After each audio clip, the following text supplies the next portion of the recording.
Chapter 234. It was late at night in the outer area of the engineering department. It was raining heavily in August. The dark clouds covered all the nebulas. In the darkness, the headlights of the cars were somewhat dazzling due to the rain. Sulu looked at the official under the umbrella and narrowed his eyes. He knew that the secret that he helped the engineering department was finally exposed. He just couldn't figure out whether the other party wanted to deal with him or to steal the fruit again. But no matter what, it shouldn't be the case that the big shot under the umbrella came to Hong Kong personally. Shell Motor Company was a giant Federation enterprise that prioritized technology. Under the supervision of the board of directors, the real backbone of the company was the engineering and technical staff. Sulu was also one of the engineering and technical staff, but he was only a third-level technical supervisor. The official under the umbrella was the chief technical consultant of the Shell Motor Company. The chief technical consultant automatically became the independent technical director of the board of directors of Shell Motor Company. With the status of Shell Motor Company in the Federation, any member of the board of directors had great power and status. After the nutshell technical director under the umbrella finished speaking, he returned to silence. Through the pair of glasses, he waited for his answer. At this time, the rain was getting heavier and heavier. It stretched over the black umbrella above his head and splashed some water on the glasses. But the big shot didn't bother to wipe it off. He just looked at Sulu and wanted to know if this important young man would resist. They were surrounded by Whitewater Company's guards in black rainproof combat suits. Sulu knew that these people were either mercenaries who killed without batting an eyelid or special forces trained by the military. No matter how confident he was in Bai Yulan and himself, he didn't think of resisting because these black-clothed guards were holding their spears tightly. At this time, an umbrella came to Su Li's head and blocked the rain from falling from the sky. Sulu looked back and saw Secretary Bai standing behind him with her head down. He didn't know when this person turned from beside him into an umbrella. The rainy night was dark and wet, and the industrial park was silent. Only the area illuminated by the headlights of the cars was still facing each other. The difference in the number of people on both sides was too great, so this confrontation seemed to be about to end. However, as soon as this umbrella appeared, only the independent director and Sulu were not worried about the consequences. It subtly turned the atmosphere around. Sulu looked at things with a sharpness that was completely inconsistent with his sincere appearance. From the moment he was stopped by the checkpoint to the appearance of this Mr. Independent Director, he quickly analyzed the situation and confirmed that the other party had a rough idea of his background, so he didn't dare to use force recklessly. However, the other party would definitely do everything possible to isolate him from the engineering department to ensure that the Federal Academy of Science would be the first to successfully develop MX. He wiped the rain off his face, stared at the director's glasses, and said, "I don't understand what confidentiality rules I violated." "You don't have to explain anything. I am honored that you came here specifically for me, but I think you should know that I now have long-term access to the engineering department." As if she wanted to add momentum to Su Li's rebuttal, Bai Magnolia, who had been holding an umbrella behind him with her head slightly lowered, raised her head and coldly scanned the surrounding Whitewater Company guards. Her eyes were calm and quiet, but there was an extremely repressed coldness in them. The headlights of the cars were originally a little hazy due to the heavy rain, but the moment Bai Magnolia raised her head, a flash of lightning suddenly flashed through the ink-like rain clouds in the sky, illuminating the dim world for a moment and revealing the delicate face in front of everyone. When the surrounding Whitewater mercenaries in black combat suits saw this delicate and quiet face, the originally cold and silent formation changed a little. It was not a commotion, but it was vigilance, absolute vigilance. This was because they all recognized this face. This face could only belong to Bai Magnolia, the former combat manager of the company's 7th team. Within the Whitewater Company, this delicate man was not famous because no one was willing to talk about him. The Whitewater mercenaries, who killed without blinking an eye, felt fear from the depths of their hearts when they talked about this man who looked like a woman but was more ruthless than anyone else. The independent director looked at the two people in the rain indifferently. He had no desire to debate with them. Today's trip to Hong Kong was mainly to use his position in the company to suppress the backlash from the engineering department. As for Su Lu and the secretary behind him, he was a little afraid of their background, but he was not worried that they would dare to confront so many combat personnel directly. Although they were faintly uneasy, the combat personnel in black still pressed forward. They did not pay attention to Su Lu, who looked very ordinary. Instead, they focused most of their attention on the seemingly fragile By Magnolia. Their muzzles were aimed at his vital points, and their eyes did not leave his wrist. This was because they knew very well how terrifying this delicate man's close combat ability was. Back in the Bermuda Triangle Star region, this man even killed 7 Bermuda bandits with only a small knife. At this time, although the other party did not have a gun in his hand, they still did not dare to let their guard down. By Magnolia still held the umbrella, but she took a step forward and blocked in front of Su Lu. Her left hand quietly reached into her trouser pocket. It was such a simple action, but it made the movements of the armed guards next to her pause. These people could feel the danger from By Magnolia's action, so they did not understand why By Magnolia, as an employee of the company, still wanted to protect Su Lu despite the board's order. This was not in line with By Magnolia's usual style. Thinking of this, Su Li's figure became somewhat unfathomable in their hearts.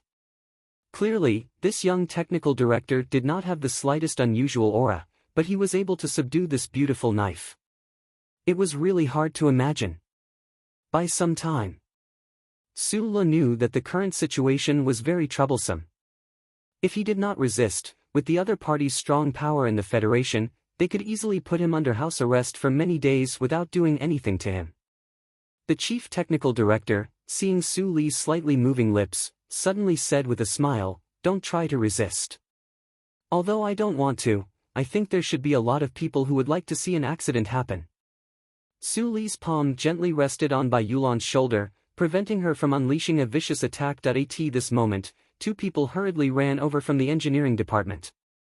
They didn't even bother to use the umbrellas in their hands to block the rain. They angrily scolded the Whitewater Company's soldiers from the outside before rushing in. The independent director's face was a bit gloomy.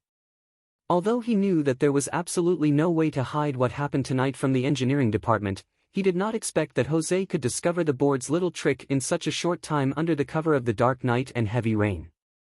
Manager Jose was soaking wet. Looking at the tense situation, he took a deep breath and calmed the anger in his heart. He looked back at the director and said in a deep voice, "I personally approved Su Li's long-term authority. Is there a problem?" "No problem." The director's face was slightly gloomy, and he bluntly criticized, "You should know where your approval authority is. Do you not have any rules? Do you still have any respect for the board?" The Nutshell Company was a huge corporation. There were many departments under it, and an important territory like the engineering department naturally had a different status. If it were to be compared to an ancient dynasty, Jose was like a feudal lord. However, the independent technical director from the board was like an imperial envoy.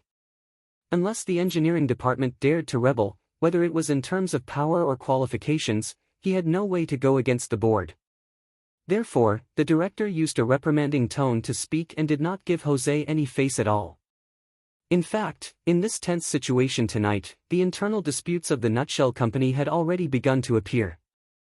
Zhou Yu raised his umbrella and covered Jose's head. He looked at Su Lu with concern. Su Lu shook his head, indicating that there was no problem.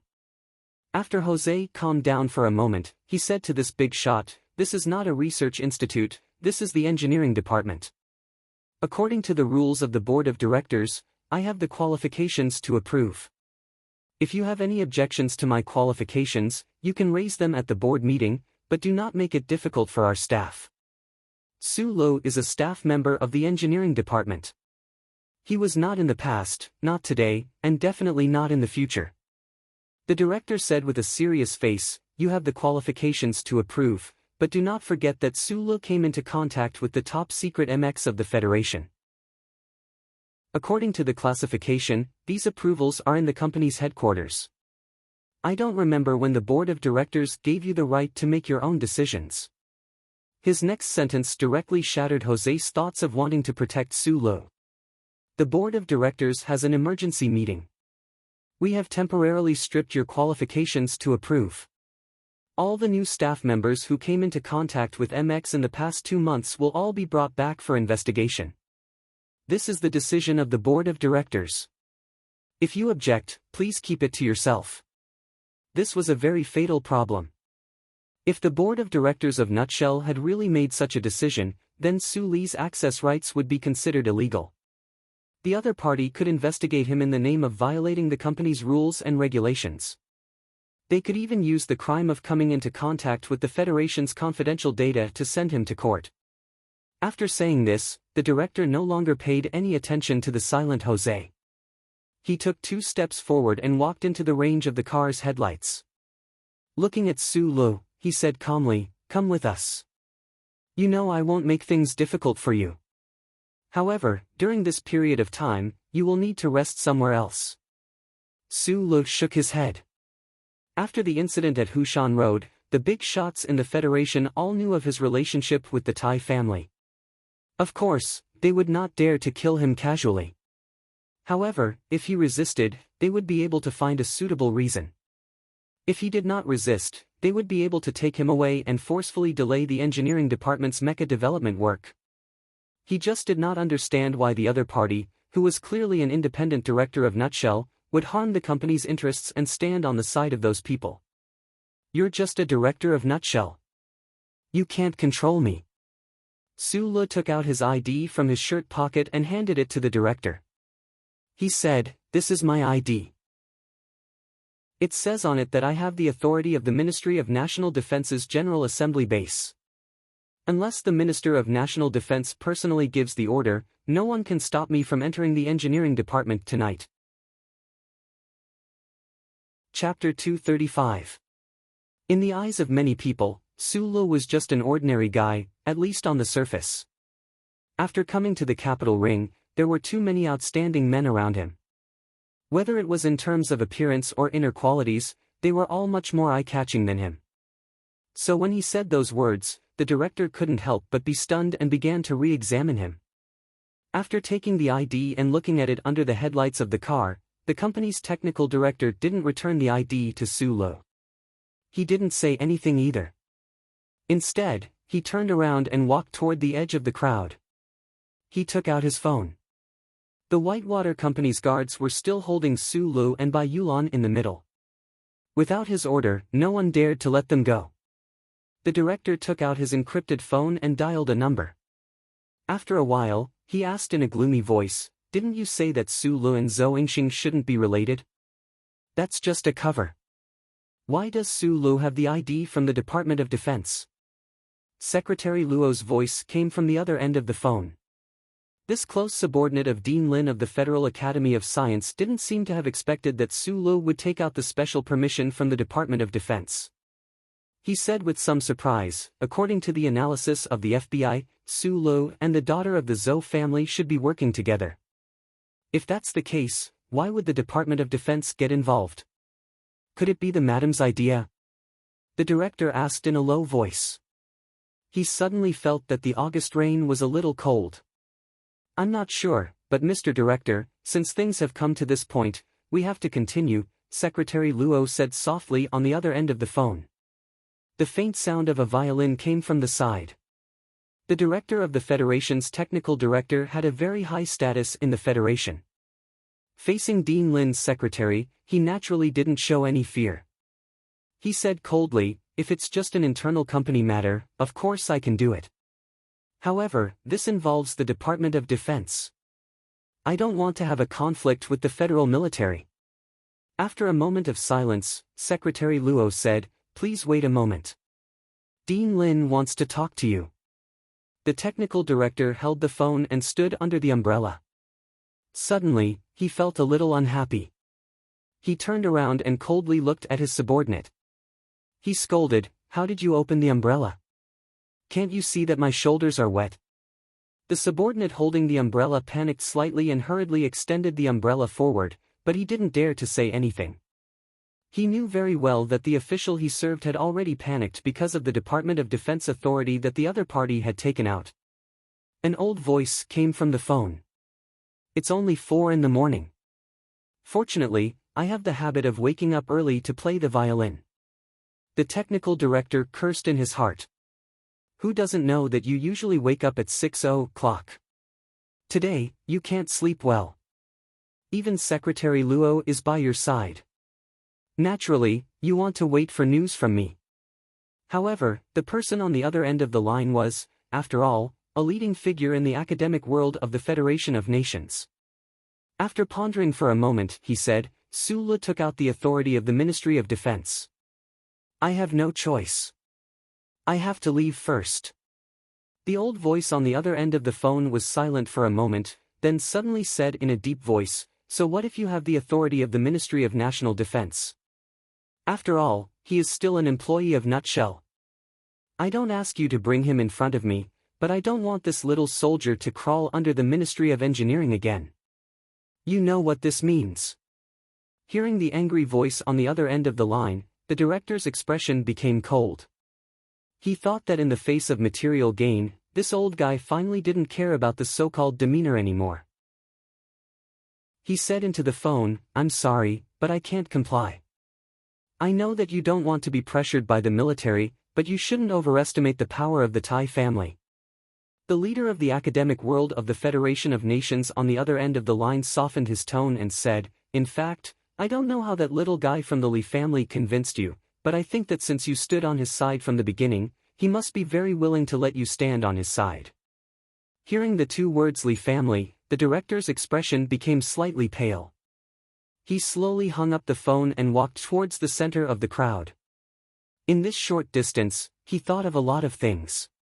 He thought of those luxurious nights at the MGM Maystar Casino at the entrance of Bermuda, thought of the 300 million gambling debt he owed, thought of those videotapes. The high and mighty Nutshell director was actually toyed with by such an old-fashioned and despicable method. He couldn't help but mock himself. Only now did he understand that no matter which era it was, money was the most ferocious devil. The most primitive method was often the most frightening method. He was the prisoner who was blinded by the devil's primitive method. Walking in front of Sulu, the director handed the ID back to Sulu with a cold face. He had already made a decision. In fact, between losing his reputation and going against the Ministry of Defense, he could only choose the latter. He angrily and irritably knocked away the umbrella that was held by his subordinates behind him. The director stared at Su Li's eyes and said coldly, "Arrest them." The rain soaked the hair of this middle-aged man. Together with his somewhat twisted face, he looked particularly ferocious. When the director made the call, Sula thought that the director was verifying the authenticity of the confidential authority of the Ministry of Defense through the phone. However, when the director's expression became so cold and ferocious, he knew that things had changed. He didn't know if it was the Li family or the Federal Academy of Science that found a way to make this independent director of Nutshell disregard the authority of the Ministry of Defense and make such a crazy move. When a person was unreasonable, any rules and principles in the Federation would not work on him. To deal with such a person, one could only be more unreasonable than him. The moment his finger took back the ID, Sulu was already preparing for this. The director in the rain in front of him was obviously blinded by the previous negotiations and underestimated the determination that Sulu would show in this incident. He slammed his foot on the ground, and countless splashes shot out like arrows, making the light of the car's headlights appear even dimmer. At this time, layers of rain fell from the sky. There was no lightning or thunder. It was the dark season, and only the light in the rain could help see things. This was the purpose of Su Li's first kick. By Magnolia, who had been holding an umbrella behind him, moved at the same time. This delicate man and Sulu hadn't known each other for a long time, but the two of them had already formed a very subtle tacit relationship, just like when they were fighting in front of the Peninsula Hotel in Hong Kong. Just as Sulu raised his leg, Magnolia had already thrown the umbrella in her hand. The black umbrella, which didn't allow light to pass through, fluttered in the wind and rain, and happened to block the headlights of the other car for a moment. The light in the field was slightly disrupted, and shadows moved randomly. Before the guards of the Whitewater Company had time to pull the trigger, the umbrella and the rain of arrows fell softly to the ground at the same time. In such a short period of time, the situation on the battlefield had changed greatly. The director was drenched, and his face was pale.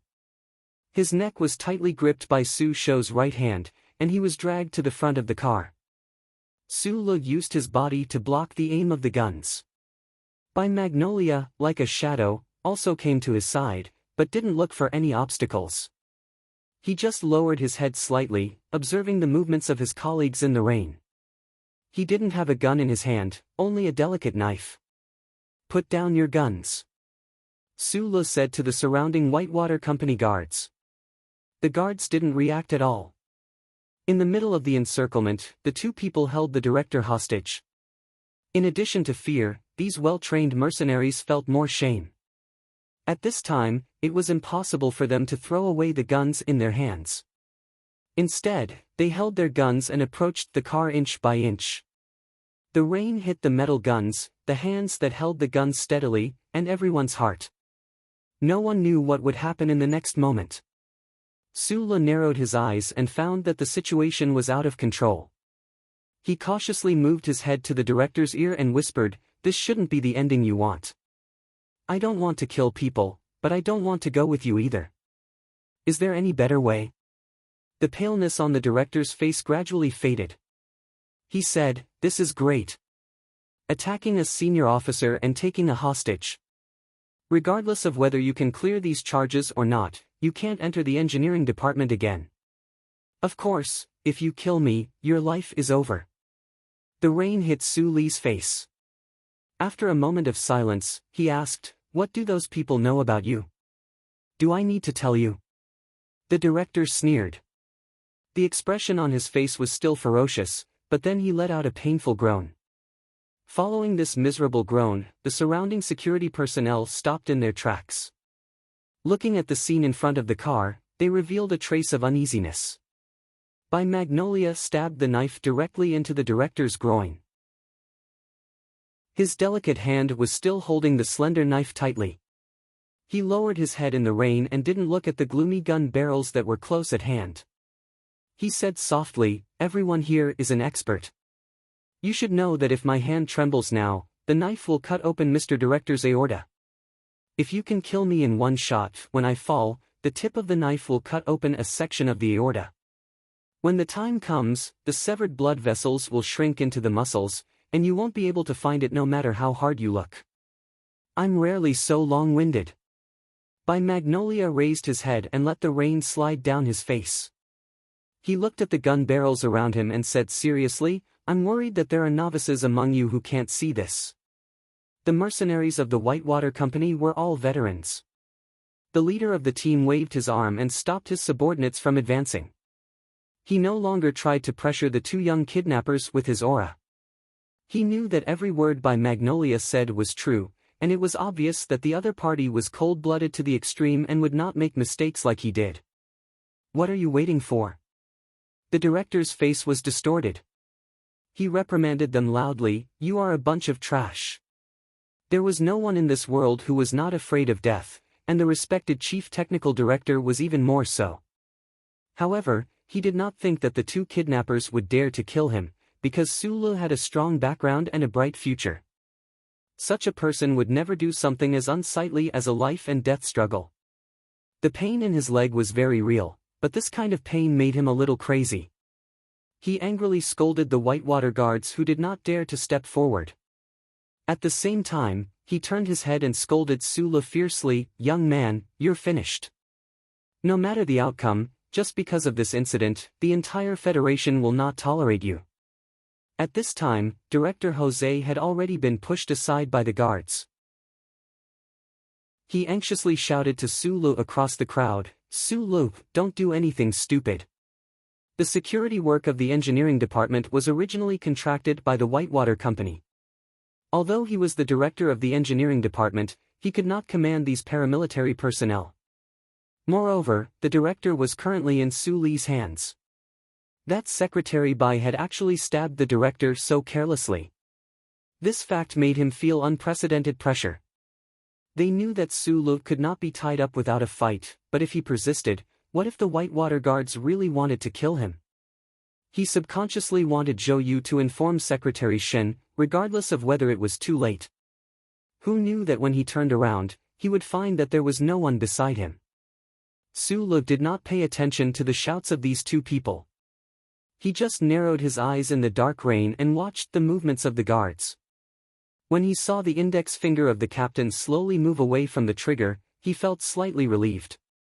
However, at this time, he sharply noticed that one of the guards seemed to have been inadvertently dragged to the periphery. At this moment, he raised the light sniper rifle in his hand and aimed it between Bai Yulan's eyebrows. Bai Yulan also sensitively noticed this. He slightly lowered his head and looked over with cold eyes.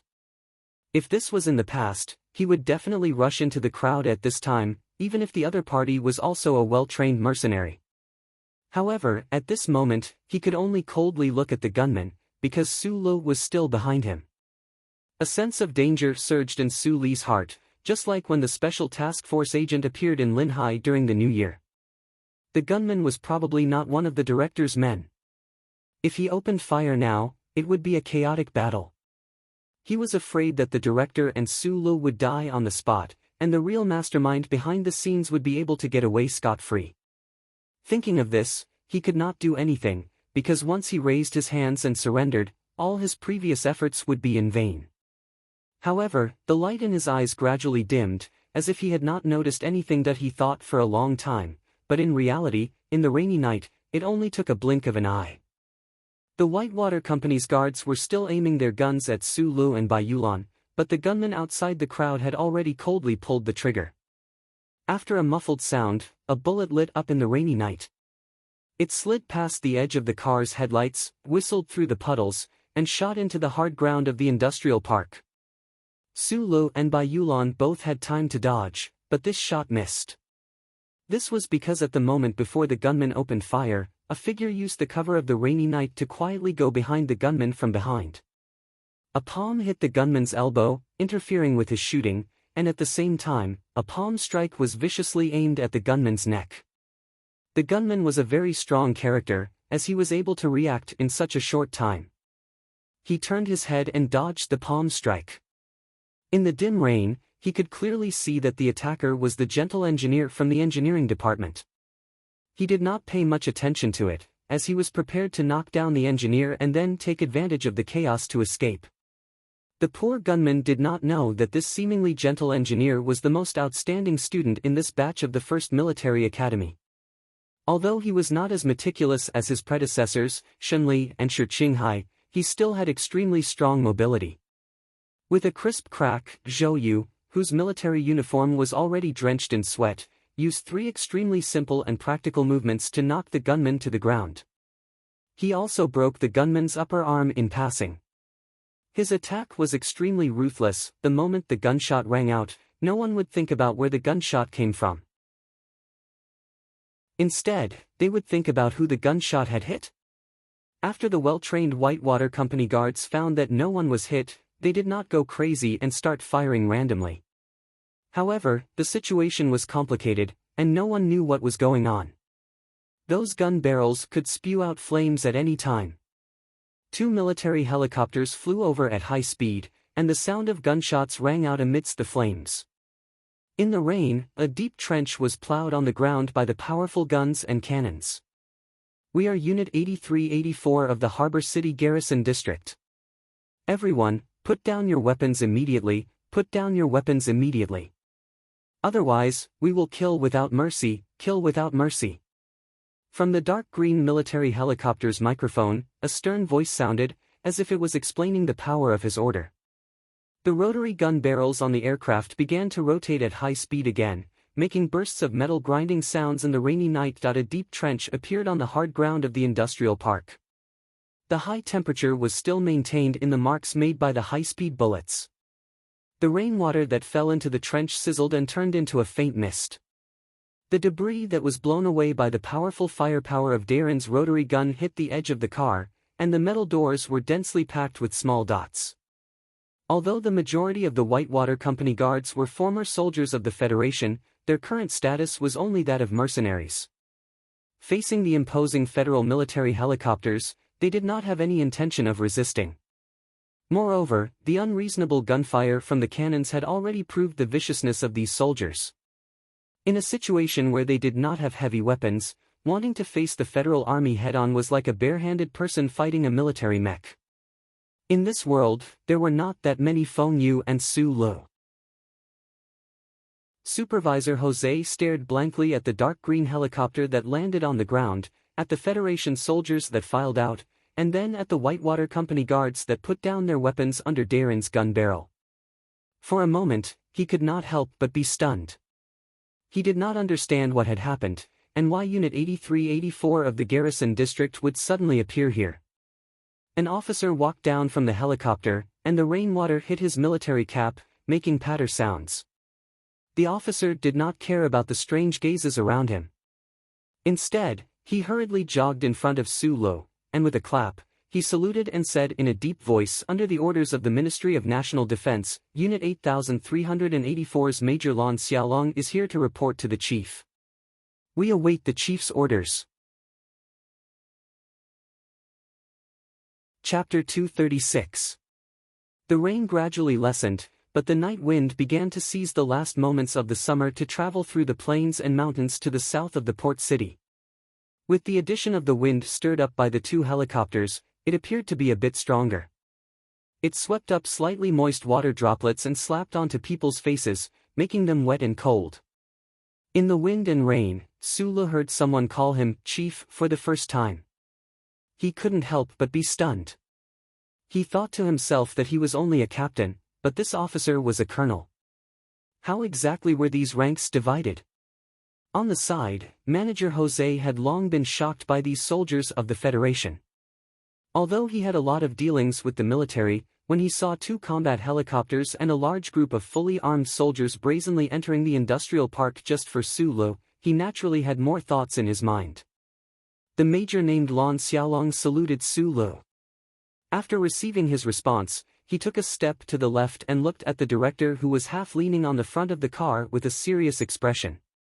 He said in a deep voice, "Because you are suspected of interfering with the confidential affairs of the Federal Army in intending to murder an active duty officer, this, sir, you may need to be investigated." Not long after, the charge that the director had assigned to Su Lu was returned to him by this officer. The things in the world were always so wonderful. The director endured the intense pain at the base of his leg and looked coldly at the major in front of him. He said, "You are just a little major, and you dare to be so presumptuous." The major saluted with a bang and said, "Sir, the major is not a little major, but he is not presumptuous. I am only asking you to cooperate with the investigation according to the orders of the superior. Of course, we believe that as the most loyal partner of the federal military, the respected board member of the Nutshell Company will definitely not be a criminal." The major suddenly changed the topic and said with a smile, "But you are injured now. How about we use the helicopter to send you to the police hospital for treatment?" At first, he was serious and upright, then he lowered his body and teased, politely with a hint of banter, "Su Lu and Mr." Jose looked at this officer and couldn't help but be stunned. When the truck was stopped at the checkpoint earlier, Su Lu had informed Secretary Jiao. However, he did not expect that it would take such a short time for the Ministry of Defense to send someone over. Moreover, the person who came was an officer that he could not see through. A member of the board of directors of the Shell Motor Company was a big shot. Even if he was facing a powerful military force, he would not be afraid. Therefore, the way this major handled the situation was very appropriate. Bai Yulan had been keeping her head down the entire time. When she heard this, she casually pulled out a small knife. Mr. Director groaned in pain. He felt a burst of coldness at the base of his leg. He thought that his artery had been cut. He was scared out of his wits. His legs went soft and he wanted to fall to the ground. But he was supported by two soldiers, one on the left and one on the right. Major Lan Xiaolong squatted down and checked his injury. He comforted him and said, "Don't worry, it is only a flesh wound." When the knife was pulled out, it did not even shake. Under the supervision of the Federal Army, the whitewater soldiers wearing black rain protection combat suits scattered in all directions. There was not much worry on their faces. After all, in terms of bone structure, they were all members of the same system. Tonight's conflict was just a competition between the big shots of the Federation. After they were arrested and sent to the police station, they would not be too miserable. With the help of the soldiers, the pale-faced Mr. Director boarded the helicopter and left in a sorry state. All that was left was the rain, the dim lights, and the deep trench that was blasted by the machine gun. Because of the brazen intervention of the Federal Army, the operation specifically targeting Sulu collapsed. Whether it was the 7 major families or the Federal Academy of Science, in the face of the participation of the military, they had to choose to retreat. Presumably, at the beginning, those big shots would not have thought that the Federal Army, which had many internal factions, would actually unite for a person like Sulu.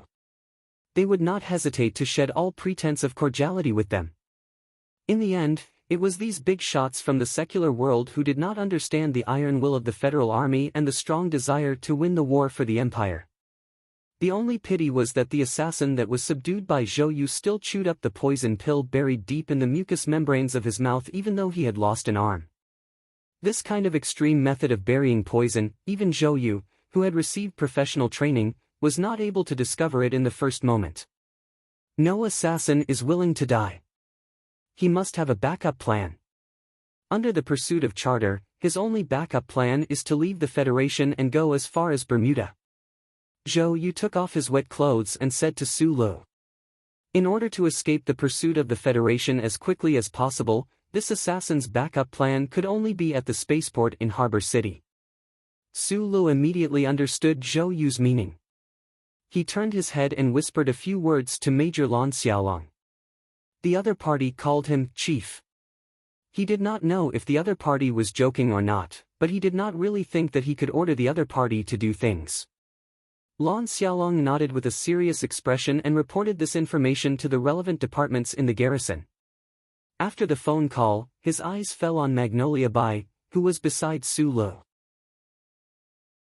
That delicate man made him feel a little complicated. After taking a hot shower, Sulu put all his busy and nervous feelings behind him.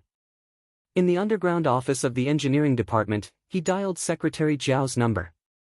After waiting for a while, a calm and tired voice came from the other end of the phone. Unit 8384 has not been on the front line for many years, but their combat strength is not bad. From now on, until the MX is successfully developed, they will be responsible for your safety. Sulu held the phone and nodded.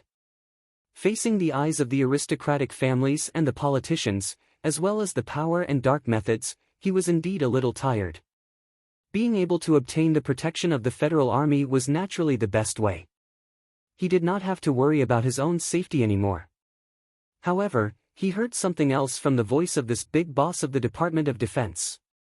Deputy Minister Zhou seemed to be under a great deal of pressure. I will raise this matter to the higher-ups during the joint conference, Deputy Minister Zhou said over the phone. Sulu nodded. He knew in his heart that the higher-ups of the Joint Conference of Staff were naturally President Sig. Mr. President asked the office staff to knock on the Joint Conference of Staff. Naturally, the Joint Conference of Staff would not dare to do anything. Immediately after, he somewhat understood where Deputy Minister Zhou's pressure came from. Mobilizing the garrison forces was definitely not something that the Deputy Minister of Defense could decide alone. However, the obvious bias shown in this matter could make people think that he was too close to the Tai family. This was definitely not in line with the political ethics of a cabinet member of the Federation government. Last time, I said that the Federation only needs the MX to be developed. The other end of the phone was silent for a moment. Zhou Yingxing said in a cold and serious tone, but now I hope that the first to succeed is the engineering department, or rather, you. Chapter 237. Hee was a very interesting and insightful laughter. It originated from Wang Dong and became famous from instructor Zhang's mouth.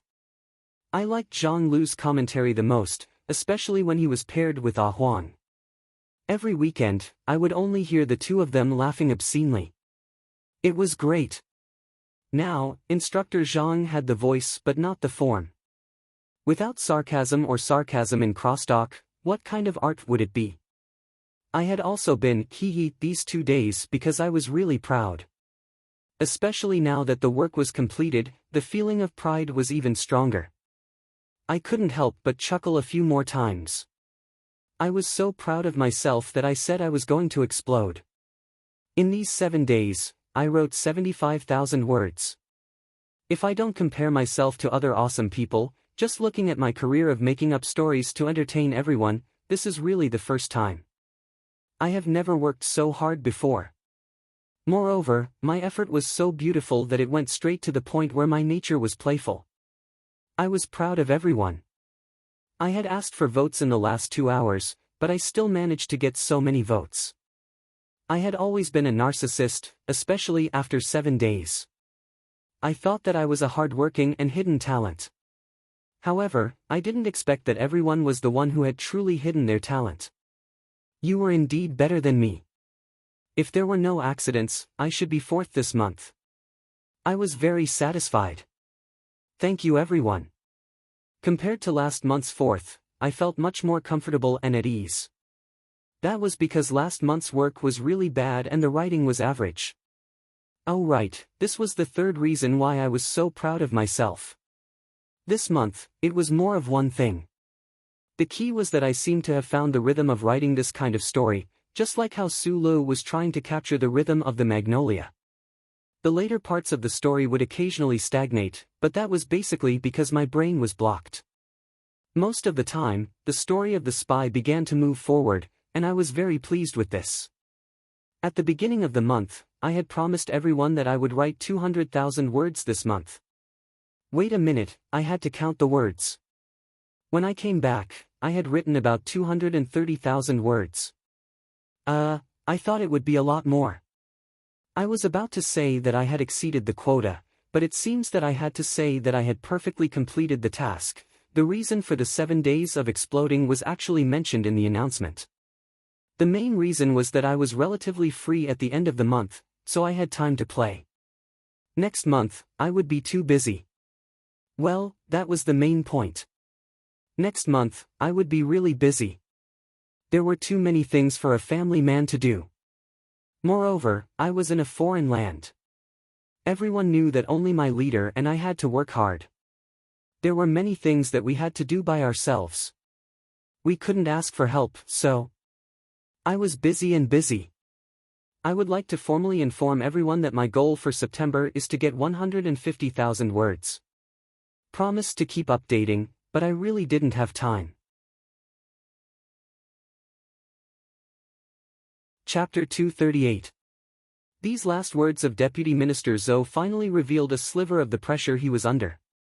However, this enormous pressure was successfully transferred onto Su Lu through these words. After he put down the phone, he was silent for a long time before resuming his work at the Nutshell Engineering Department. The Federation's new generation MX mecha development had always been carried out by the Nutshell Engineering Department alone. However, after the failure, the Federal Academy of Science had quickly discovered an opportunity in this matter. After seizing Professor Shin's core data, the Mecha Development Department had long since been naturally divided into 2 factions. The competition between the 2 sides would also indirectly affect the Federation's presidential election. No matter which side it was a bargaining chip that could not be given up. The competition between the 2 sides had actually always been hidden under the surface. It was only because of the variable known as Su Lu that the Academy of Science had felt anxious. That was why there had been that conflict on that rainy night, bringing this competition to the surface. In that conflict, the Port City Garrison Unit 8384 had officially taken over the security work of the Nutshell Engineering Department under the orders of the Department of National Defense. After this incident, the 2 sides had officially shed all pretense of cordiality. Su Lu knew that his role in the development of MX was no longer a secret. However, now that he had so many Federation soldiers protecting him, while he felt slightly restricted, he also felt much more relaxed. With the federal military, or at least a portion of the military's strength, standing behind him, this sense of security was something he would never have imagined in the past. The military was loyal to the president and the Federation. Countless years of history and the monitoring of the Constitution could guarantee that this loyalty would never be mixed with anything else. However, it was still a large and privileged system, so the internal structure was still divided according to the divisions of the various military regions or the combat forces during the Great War years, divided into several large factions. Among these military factions, the most special and transcendent was naturally the Federation space warship fleet led by that three-star female general. Four groups of warships patrolled the peaceful stars of the universe, independent and natural. In addition, the federal military had four major military regions. Among them, the most advanced and powerful was naturally the first military region stationed on planet S1, and the fourth military region, which was perennially in a state of confrontation with the Empire. Every time he thought of the Federation's military deployment, as an orphan of Donglin, Su Li's heart would surge with complicated emotions. The Donglin region was also a part of the Federation, but there was only one garrison on Donglin, a barren resource system. There was also no terrifying external enemy like the Empire, so it was no wonder the Federation did not value Donglin. Was always by Su Li's side, an armored combat battalion led by Major Lan Xiaolong, belonging to Unit 8384. Unit 8384 was actually the 17 independent land-based armored division of the 1st Military Region. It was an ace division with a glorious tradition. Its position in the federal military was special because the god of war, Li Pifu, once came from this division. He once led this armored division in the war with the Empire, creating one legend after another.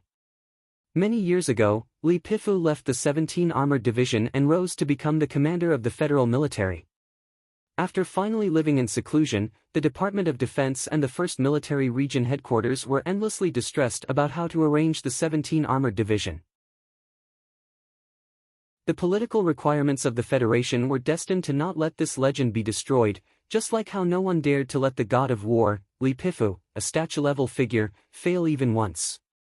Therefore, the 17 Armored Division was withdrawn from the front line of the West Woods to Planet S1 and became the main military force in the most prosperous city garrison of the Federation, Unit 8384.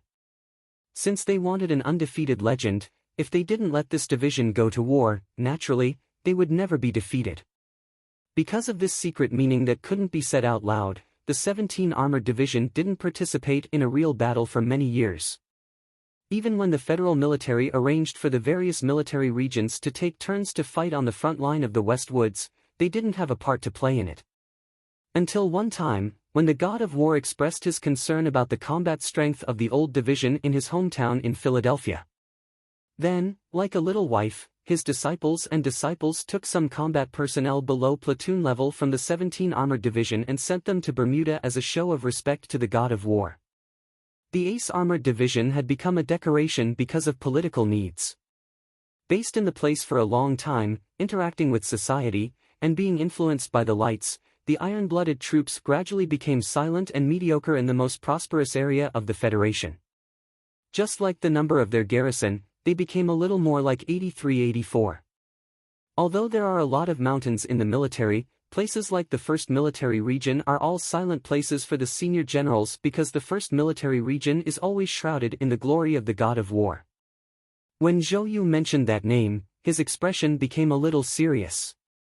It seemed that if he didn't do so, he couldn't express the respect a professional soldier had for the god of war.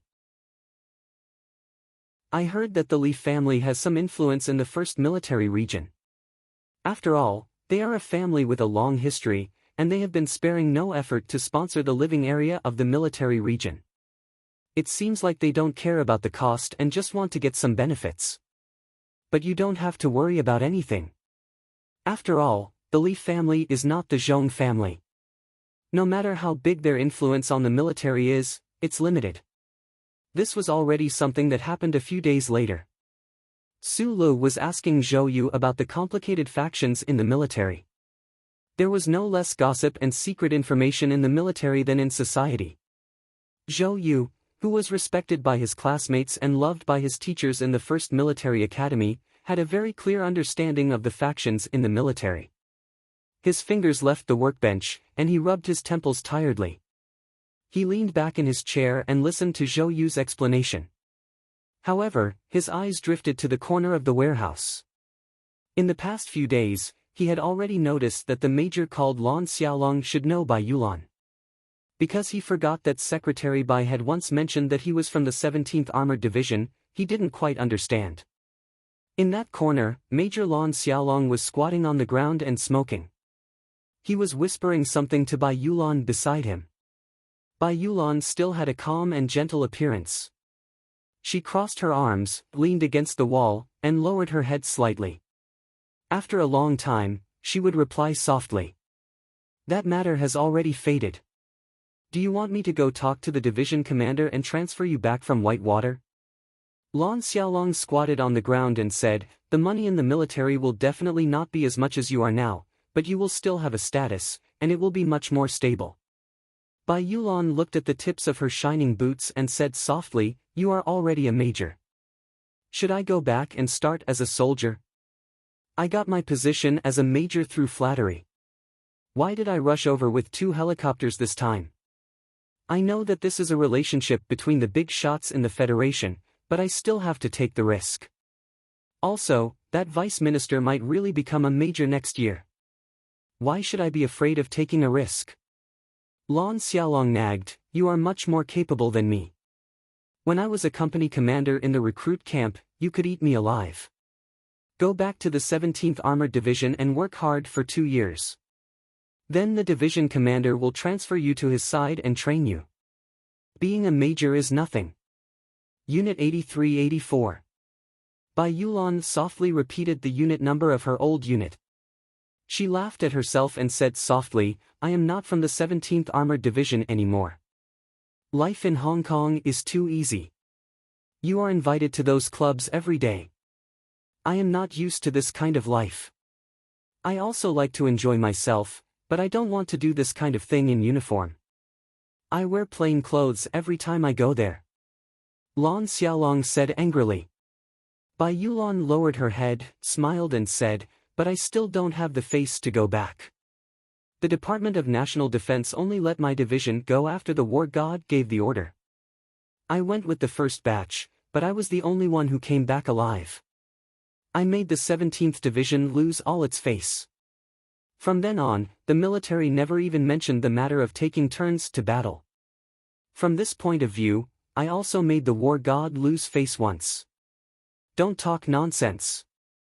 The war god is fishing in Philadelphia. How would he know a small fish like you?" Lan Xiaolong scolded in a low voice, "You are just too unlucky. The Department of National Defense sent us to the edge of Bermuda for safety reasons. We thought that nothing would happen, so we were demoted to one of your classes. Who would have thought that we would meet the Empire's special bastard battalion on that godforsaken mining planet? A class against a battalion."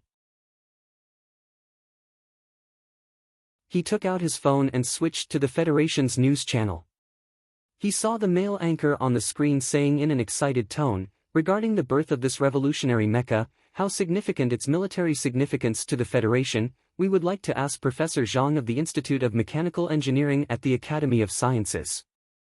Su Lu immediately logged onto the real-time news platform of the online newspaper. He saw a very eye-catching headline appear on the front page of the Capital Special District Daily. The Federal Academy of Science officially announces that the new generation of twin-engine MX mecha has been successfully developed. Chapter 239.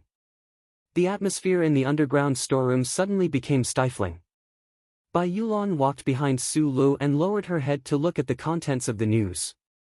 Zhou Yu's brows also furrowed. Jose sighed and brought up the news screen.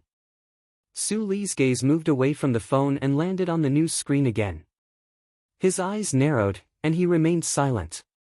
Everyone watched the news screen in silence. The scrolling news of the Federation was currently replaying the news conference held by the Federal Academy of Science today. In front of the dark blue background of the stage, the leader of the Federation's academic community, Dean Lin, was currently waving his arms and vigorously explaining something. Following his explanation, the 3D light screen behind him began to change. A light purple mecha gradually condensed within the light, revealing its intimidating and elegant figure. The 3D light screen changed again, and the new light purple mecha broke down into countless parts, floating in the air above the hull, revealing its advanced design concepts.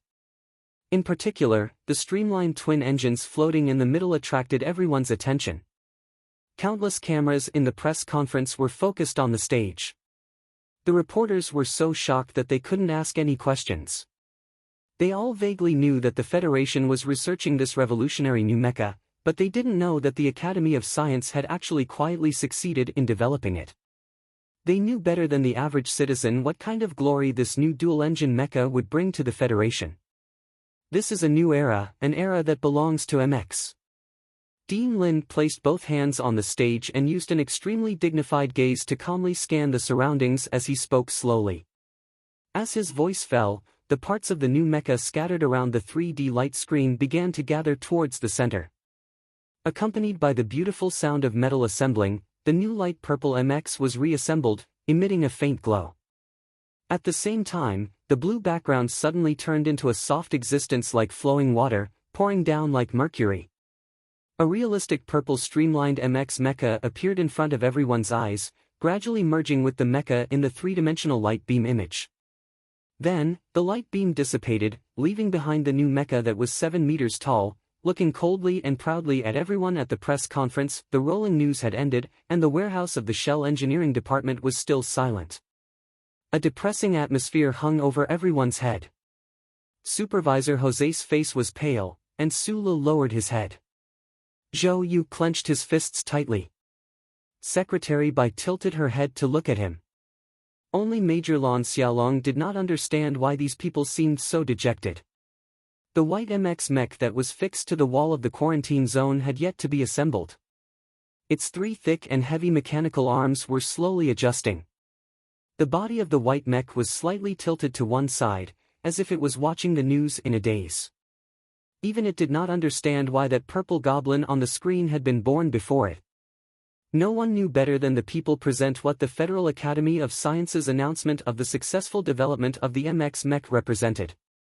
This meant that the Shell Motor Company's 10 years of hard work had all become a wedding dress for the Federal Academy of Science. This meant that the hard work of countless engineers had all been for naught. For Su Lu, this meant even more. For example, Professor Shen, the presidential election, shameless people. Bai Yulan, who was standing behind him, looked at his dejected back with a complicated expression. Suddenly, she whispered a few words to Zhou Yu. Zhou Yu shook his head. The information of the engineering department had been leaked. This had already been determined after the arrest of the board of directors.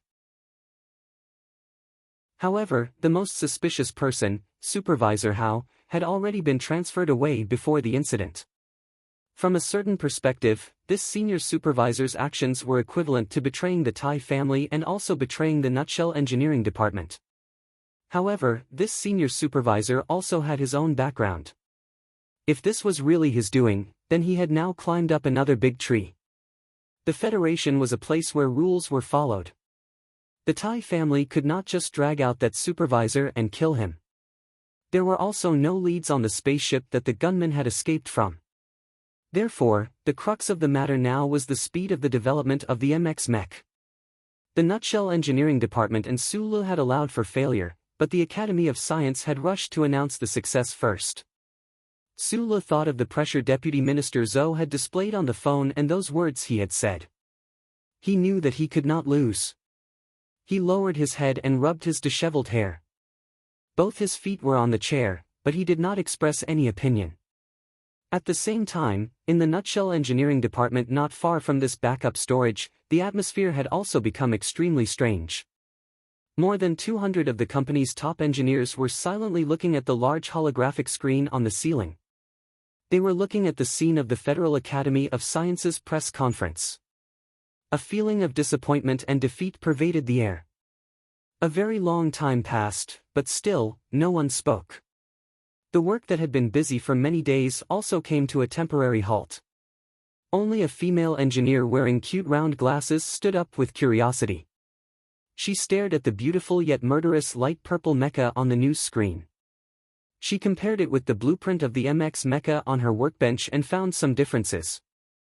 From these differences, she felt that there was something strange. Supervisor Jose knew very well that the reason Su Lu was willing to cooperate with the engineering department was because this young man had a certain stubbornness. He did not want Professor Shen's research results to be maliciously stolen by those academic bureaucrats.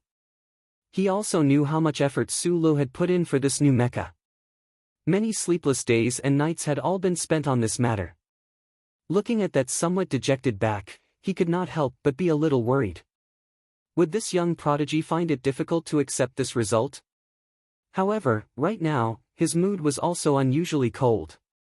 Even if he wanted to comfort the other, he could not find any words. Just as everyone thought that Su Lu was about to break down, he slowly raised his head and turned to look at the crowd with a smile. It was not a bitter smile, but rather a smile like the radiant sun. His eyes were narrowed like two beautiful moons in the night sky, and his pearly white teeth were exposed outside his lips, as clean as the snow in Linhai. What are you all standing around for? The Federal Academy of Science is a top academic institution. Do you all think that because their technical reserves are weaker than ours, they should naturally fall behind us? Su Lu stood up, stretched, and said with a smile, "They've already announced success, so we can't just stand around. We need to hurry up and finish what we have on hand." This overly normal reaction made everyone feel that Su Lu had become somewhat abnormal under this kind of shock. Manager Jose laughed bitterly and said in a hoarse voice, "You also know that their level is higher. They've gotten ahead of us, so what we're doing is already meaningless. You should know that there can only be one standard for the new generation of mecha." In that instant when he had lowered his head, Su Lu had thought of many things. He had always felt that something was not right about this matter. He had a mature design plan personally guided by Professor Shen, and he himself had long since stopped deliberately slowing down the engineering department's research speed. Even if the data was leaked, the Academy of Science could not possibly be faster than the engineering department. On that rainy night, the other party's last attempt to stop the development of the Nutshell engineering department had failed. Furthermore, if Manager Hao had really leaked part of the engineering department's progress and data, the Academy of Science would definitely feel unprecedented pressure. Pressure could sometimes be motivation, but it could also make the person in charge feel anxious and flustered, just like Manager Jose was right now. Su Lu was increasingly certain that the Federal Academy of Science must not have completed sufficient internal testing. As such, the possibility of the other party discovering that he had tampered with the core data was even lower. Thus, he was not flustered. In fact, he was even somewhat glad about the events of that rainy night and Manager Hao's leak. If not for that, he really did not have the confidence that he would be able to use those fake data to fool the other party. This is a one-sided press conference by the Academy of Science. The Federation government might not even know about it. Perhaps that Dean Lin wants to create an established fact, but the problem is that we're almost there too. How could the government not consider our side?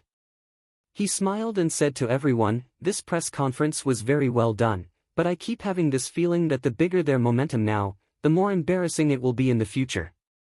No one understood this sentence, but looking at Su Li's smiling face, for some reason, they suddenly felt a little more confident. In the small conference room on the top floor of the Ministry of National Defense building in the capital's Special Administrative Region, a voice rang out.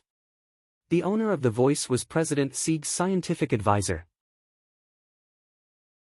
He looked at the big shots around the round table, frowned, and said, "What exactly is the Academy of Science doing? Even Mr. President does not know about this matter, and they just held a press conference. If in the future, the experiment fails again like last autumn, who will explain it to the people of the Federation? How will the Empire view us?" This scientific advisor had a good relationship with Zhou Yingxing. They had once attended Professor Shen's funeral together. For him to say something like this now naturally represented the attitude of a certain side. However, sitting in the very middle of the room, the National Security Advisor said disapprovingly, "Since the Academy of Science dared to hold a press conference, they naturally have confidence. As for the testing aspect, with the lesson of the Nutshell incident, they will definitely be much more careful." Zhou Yingxing sat quietly in a corner of the round table. Such a meeting of the highest level of the Federation was usually held in the president's official residence, but today, because of the matter of the new MX mecha, it had been moved to the Ministry of National Defense. As the Deputy Minister of National Defense, he was not considered a key figure in such an occasion. In the past, he had rarely spoken, but today, for some reason, he looked at the document in his hands and reminded everyone in a low voice, "The engineering department's research is also nearing completion." The National Security Advisor rudely interrupted him and said sharply, "How much of the Federation's funds has the engineering department wasted in these past 10 years?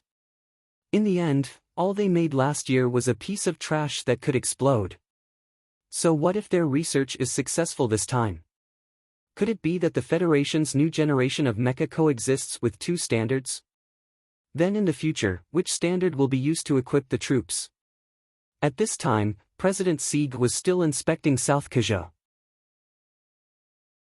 The person with the highest status in this meeting was naturally the National Security Advisor. This important figure's clear stance and faint dissatisfaction in his words made all the officials in the meeting think that Zhou Yingxing would be as silent as before. However, right at this time, the usually low-key Deputy Minister Zhou took off his glasses and threw them onto the table. Meeting the gaze of the National Security Advisor, he said coldly, "Of course, we'll use whichever standard is better."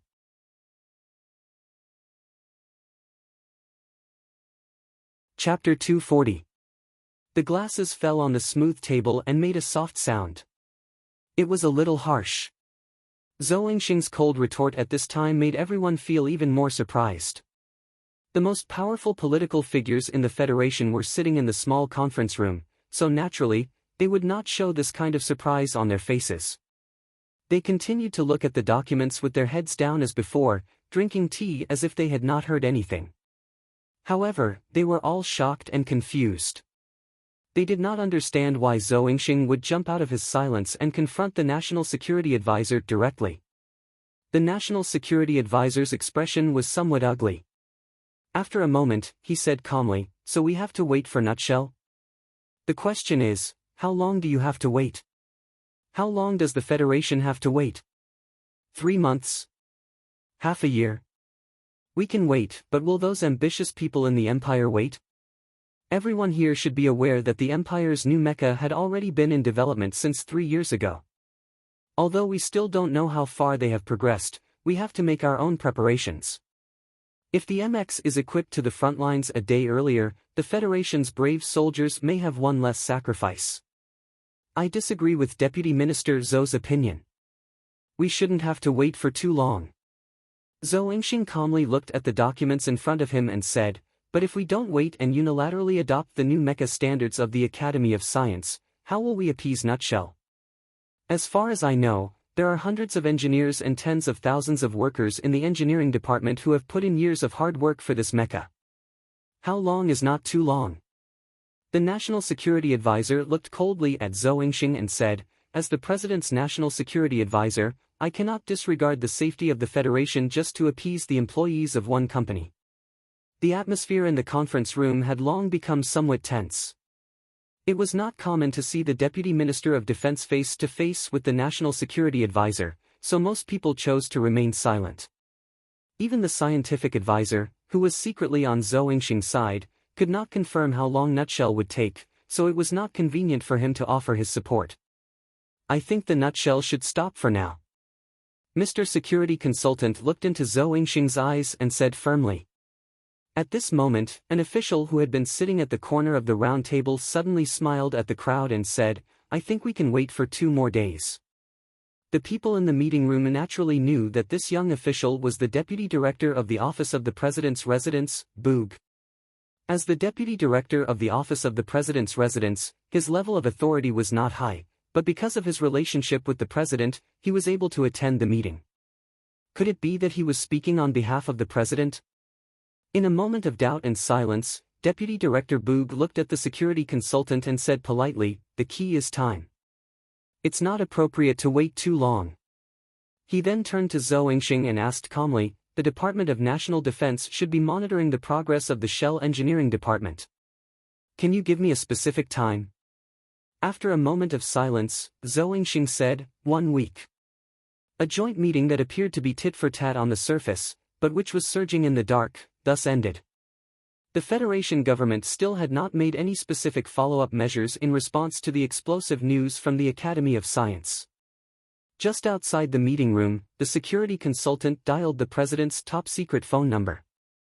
As he silently cursed this useless idiot far away in South Dakota, his facial expression and tone simultaneously changed. Khufu.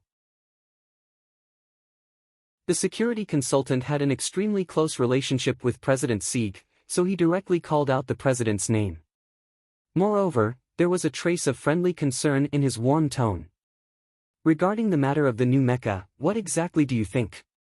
President Sieg's angry voice came from the other end of the phone.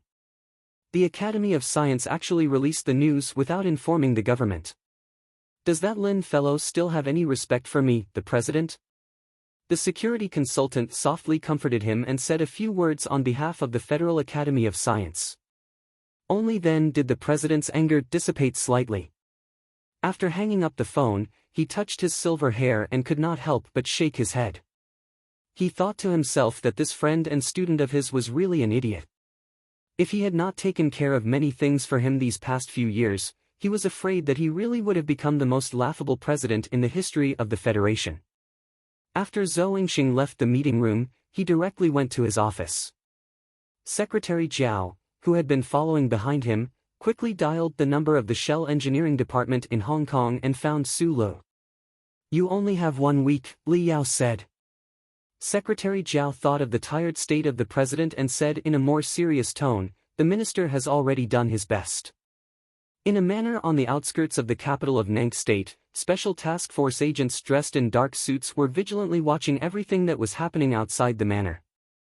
In a room on one side of the manor, a device specifically used to monitor the electrical current noise caused by the heating of large-scale equipment was constantly working. Ever since the assassination attempt at the Linhai State Gymnasium, the big shots of the Federation realized that there were actually people in this world who were crazy enough to use military mechas to carry out assassinations. This manor was the summer retreat of the President of the Federation, so in terms of security and defense, they were naturally very cautious. Beside the floor-to-ceiling windows of the manor, President Huff Sieg was looking at the scenery outside with a gloomy face. There was no trace of the anger that he had shown in the previous phone call. Some people are really messing around. The Federal Academy of Science is in a mess, and Sinal is also in a mess now. The highest leader of the Federation was known for his two opposite personalities, which were cowardice and anger. He had never been highly regarded in the political world, and his popularity was also very low. However, for some reason, he had already been re-elected once. The director of the office stood silently behind the president with the phone in his hand. Sinal was the national security advisor, the president's teacher in school, a friend, and an important figure in the government. There was no doubt that President Huff Sieg's words clearly expressed his dissatisfaction with this person. "There are still a few months before my term ends, but some people are already in a hurry to find their next job."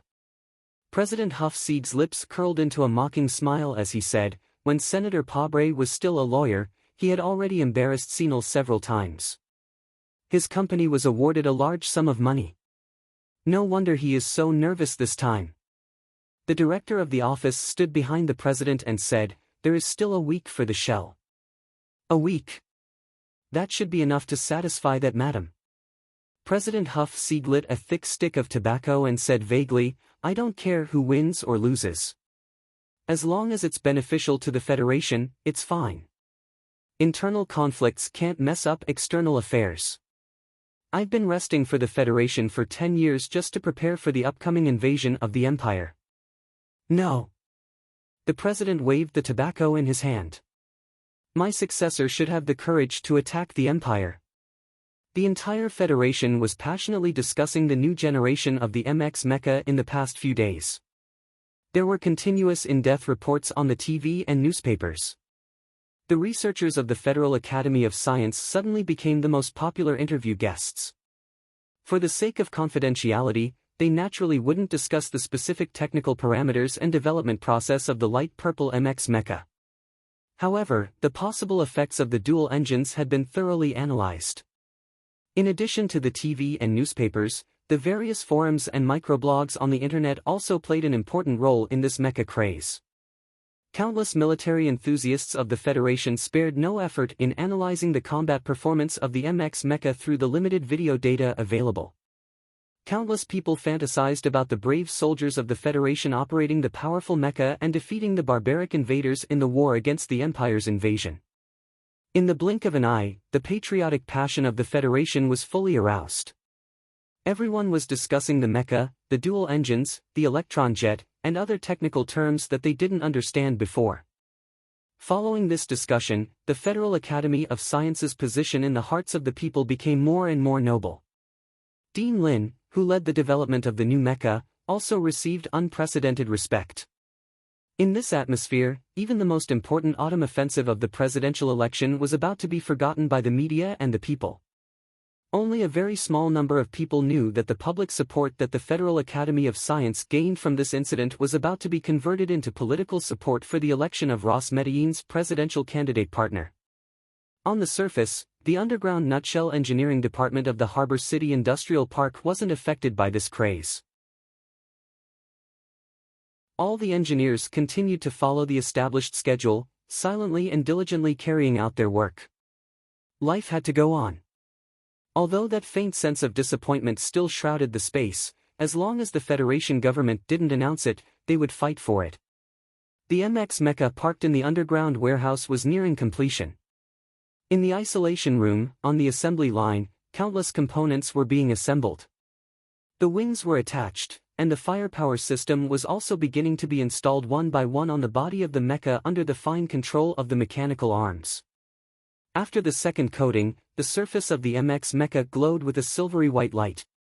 Coupled with the wings on the back, it looked exceptionally beautiful. Beautiful, but it could be forgotten by the entire Federation. Su Lu rubbed his dry eyes and licked his dry lips. He looked at the MX mecha in front of him with more confidence than anyone else. It was at this moment that two words suddenly appeared on the gray holographic screen of the workbench. Hello. Su Lu was slightly taken aback.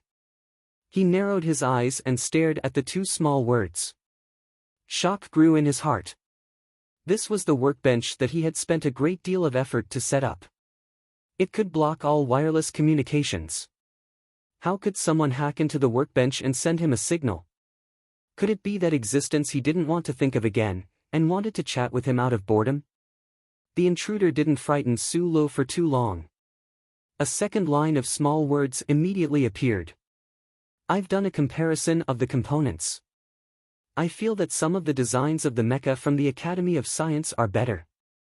Would you like to take a look?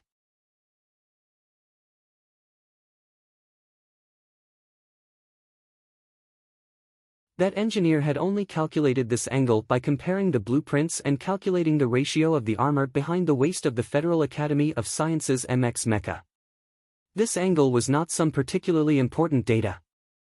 The problem was that this engineer who had infiltrated Su Li's workstation was able to calculate the difference in the TT31 formula in the quantum measurable dynamic core data and function model used by the Federal Academy of Science and the engineering department just based on this difference in angle. Su Lu narrowed his eyes as he looked at these calculation results, but the shock in the depths of his heart could not be any greater. The data that the Federal Academy of Science had snatched from his hands had originally been tampered with through that great being. Therefore, the other party's modification design for the electron jets being somewhat different was something that he had long expected. What shocked him was that this unknown engineer was actually able to calculate so many things just from the appearance of the purple MX at the press conference. This should be what a true genius is, right? He stared blankly at the numbers on the holographic screen. Very complicated emotions welled up in his heart. On one hand, he admired that engineer, but on the other hand, he was worried that this engineer's findings would interfere with his plans. The streamlined silver-white MX mecha was not far in front of him. Those complicated power devices and firepower systems had long been installed. The finely designed attachment wings had also begun to calibrate their interfaces. The engineering department's small production line was currently creating interfaces that could be quickly replaced. Su Lu scratched his head and raised his head. Looking at the scene in front of him, he thought of that genius engineer and remained silent. The entire Shell engineering department treated the data and function model he had brought as the most important thing, but Sulo understood that this was only because the Federation's academic community had not done much research in the field of quantum dynamic measurability these past few years. The Shell Motor Corporation engineering department had worked hard for this silver-white MX mecha for more than 10 years. The majority of the work had already been completed. It was only because of the failure of the experiment last autumn that they needed his help. Because the engine inlet had to be modified, Sulu had participated in the final assembly design this time. However, the ones who had truly solved the problem were still those outstanding and nameless engineers in the engineering department. Only the engineers of the Shell engineering department were the true contributors to the creation of the MX mecha. They were amazing giants. Sulu knew that he was only standing on the shoulders of a giant, helping him pick out a wooden spike that had pierced his earlobe to cause him pain. Your judgment is correct. The function models used by our two sides are different. Sulu was silent for a long time before he typed, but please keep this matter confidential. Confidential? The reply from the other side was very quick. Is this a disciplinary requirement? If so, of course it will be kept confidential. However, I still feel that the design from the Academy of Science seems to be better. Sulu knew how to explain this problem. He typed, "Can I meet you?" He forcefully changed the topic. He had originally thought that the other side would maintain a sense of mystery, or that they would not be willing to reveal their identity at all. Unexpectedly, the reply from the other side was even faster, and there were many emojis that represented excitement in the characters. Of course you can. I've always been very curious about where this mysterious team of yours came from. I've asked the people in the Research Institute to help me find out. Recently, no one from the Research Institute has been transferred over by the engineering department. These ordinary words hid excitement and desire. Sulu had no idea that he had long become a great mystery in the engineering department, so he could not understand the other's excitement. Open the video on your side and go through the security clearance, the engineer typed. Sulu did as he was told and opened the clearance. Then, he saw the color block in the dialog box begin to change. It went from blurry to clear, and then the scene on the other side appeared. He rubbed his eyes. He did not understand why the first thing he saw in the video was an extremely elastic pillow pressed together by someone's hand, revealing a deep cleavage. The deep cleavage moved and moved back. Gradually, the whole image came into view. Su Li's face turned slightly red. Only then did he realize that the first thing he saw was actually a girl's extremely full chest. The female engineer on the other side of the video was not very old. Her delicate face was filled with a pair of curious eyes, and a pair of large glasses made her eyes look even cuter. Her black hair was haphazardly tied up with a pen, and she wore a white work uniform. The uniform was not fastened, revealing a light yellow tight vest underneath. When Sulu saw the pair of glasses, he was stunned. When he saw the other person's face, he sighed softly in his heart. Then, his eyes were immediately attracted by the tight curves of the light yellow vest. Previously, he was a little surprised by the female engineer's voluptuous figure. Now, when he saw the other person's outfit and age, he felt that this combination was too abrupt. He had only opened the security clearance that allowed the video signal to enter, so the other person should not be able to see his current actions. However, Sulu still felt a little embarrassed.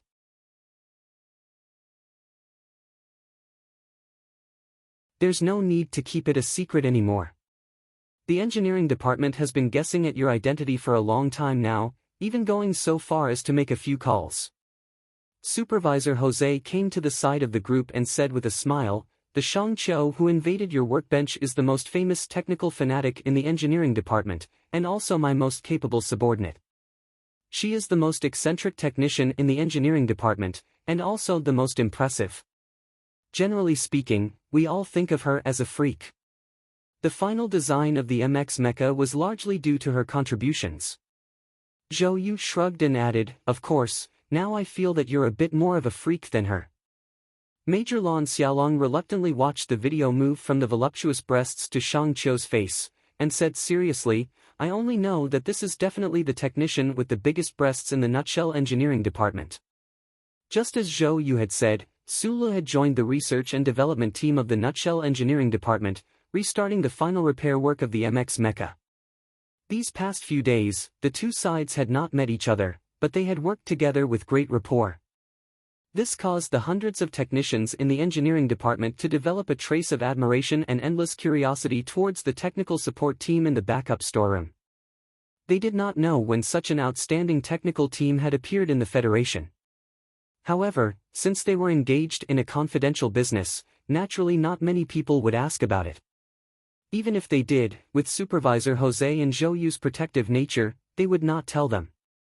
Therefore, speculations about this mysterious technical team gradually spread. Many people believed that it was those old professors from the Research Institute, some believed that it was the Federal Academy of Science that had come to provide support for the overall benefit of the Federation, and some believed that it was the Board of Directors that had invited those researchers from Guzhong Corporation. After all, Guzhong Corporation's multi-engine technology was ahead of the rest of the Federation. Many people knew about the conflict that had occurred on that rainy night, but that incident only added to the mystery surrounding those people in the backup storeroom. A technical team that was qualified to be carefully protected by the active Federal Army, just by imagining it, one would feel that it was somewhat unfathomable. Shang Qiu was a female doctorate graduate from the capital university. Just like Sulu, she was also an abnormal human who did not have a background in the mechanical department of the top 3 schools, but had successfully entered the nutshell. However, her abnormality was mainly reflected in her superhuman IQ, as well as her fanatical research into mechanical technology. She did not believe that this mysterious team had come from the Research Institute, the Academy of Science, or the Guzhong Corporation. This was because any design would always have its own theoretical support and style. However, the modification of the electron jets by this mysterious team was completely based on the research of quantum measurable dynamics. This was especially true for the final few sets of structural design concepts, which were even more difficult to understand. They were very different from the usual conventions of the Federation's academic community. Shang Qiu was not a technical member of the Academy, so she very keenly deduced that this mysterious technical support team, or at least the spiritual core of the team, should have come from an unorthodox background just like herself. In these past few days of work, Shang Qiu had been looking at the data, instructions, and blueprints sent over from the backup storeroom. She had developed a strong sense of admiration and recognition towards the technical prowess of this mysterious team from the depths of her heart. She was a technical fanatic, so when she found that someone had gone further than her and was at a higher level, she could not help but develop the desire to learn from them. Unfortunately, the discipline of the engineering department was strict. As the technical supervisor, she had to set an example.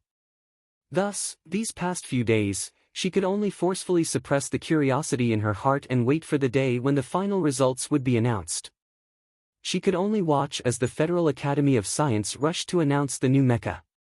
After using her computer to perform countless calculations and comparisons of blueprints, she confirmed that there was something strange about this matter. No matter what kind of woman she was, she would always need a reason to do something. Shang Qiu found a very good reason, and then added on the excuse that she was temporarily unable to contact Supervisor Jose and that she was pressed for time. Thus, she brazenly hacked into the workbench in the backup storeroom and began her conversation with those mysterious people. This was the first conversation between Shang Qiu and Su Lu. Neither of the two parties involved in the conversation would have expected that from then on, this conversation about technology would run through the rest of their lives. And from a certain perspective, it would also change their lives and affect the lives of many others. If it's not a breach of confidentiality regulations, can you reveal a little? What's your name? How many people are in your team, and where are you from? Who is your technical supervisor? Shang Qiu typed rapidly on the keyboard as she asked curiously, completely oblivious to the fact that as she moved, her bulging breasts, tightly wrapped by her yellow singlet, appeared even more alluring. The other side of the conversation box was silent for a moment before responding, "My name is Su Lu. I'm from Whitewater Company." Our team. I don't know how many people there are. If we include Zhou and Mr. Jose, then it's 4 people. We don't have a technical supervisor, but if you want to discuss the previous question, you can talk to me directly. Shang Qiu looked at these words and couldn't help but be stunned. She didn't believe the other side's answer. How could those low-level technical supervisors in Whitewater Security Company be able to create these things? And according to what the other side said, in fact, this team only had 2 people. She rubbed her somewhat tight forehead and pushed up the glasses that were about to fall down the bridge of her nose. Her action was particularly cute, and she asked seriously, Su Gong, is what you said true? Then you really are a peerless genius.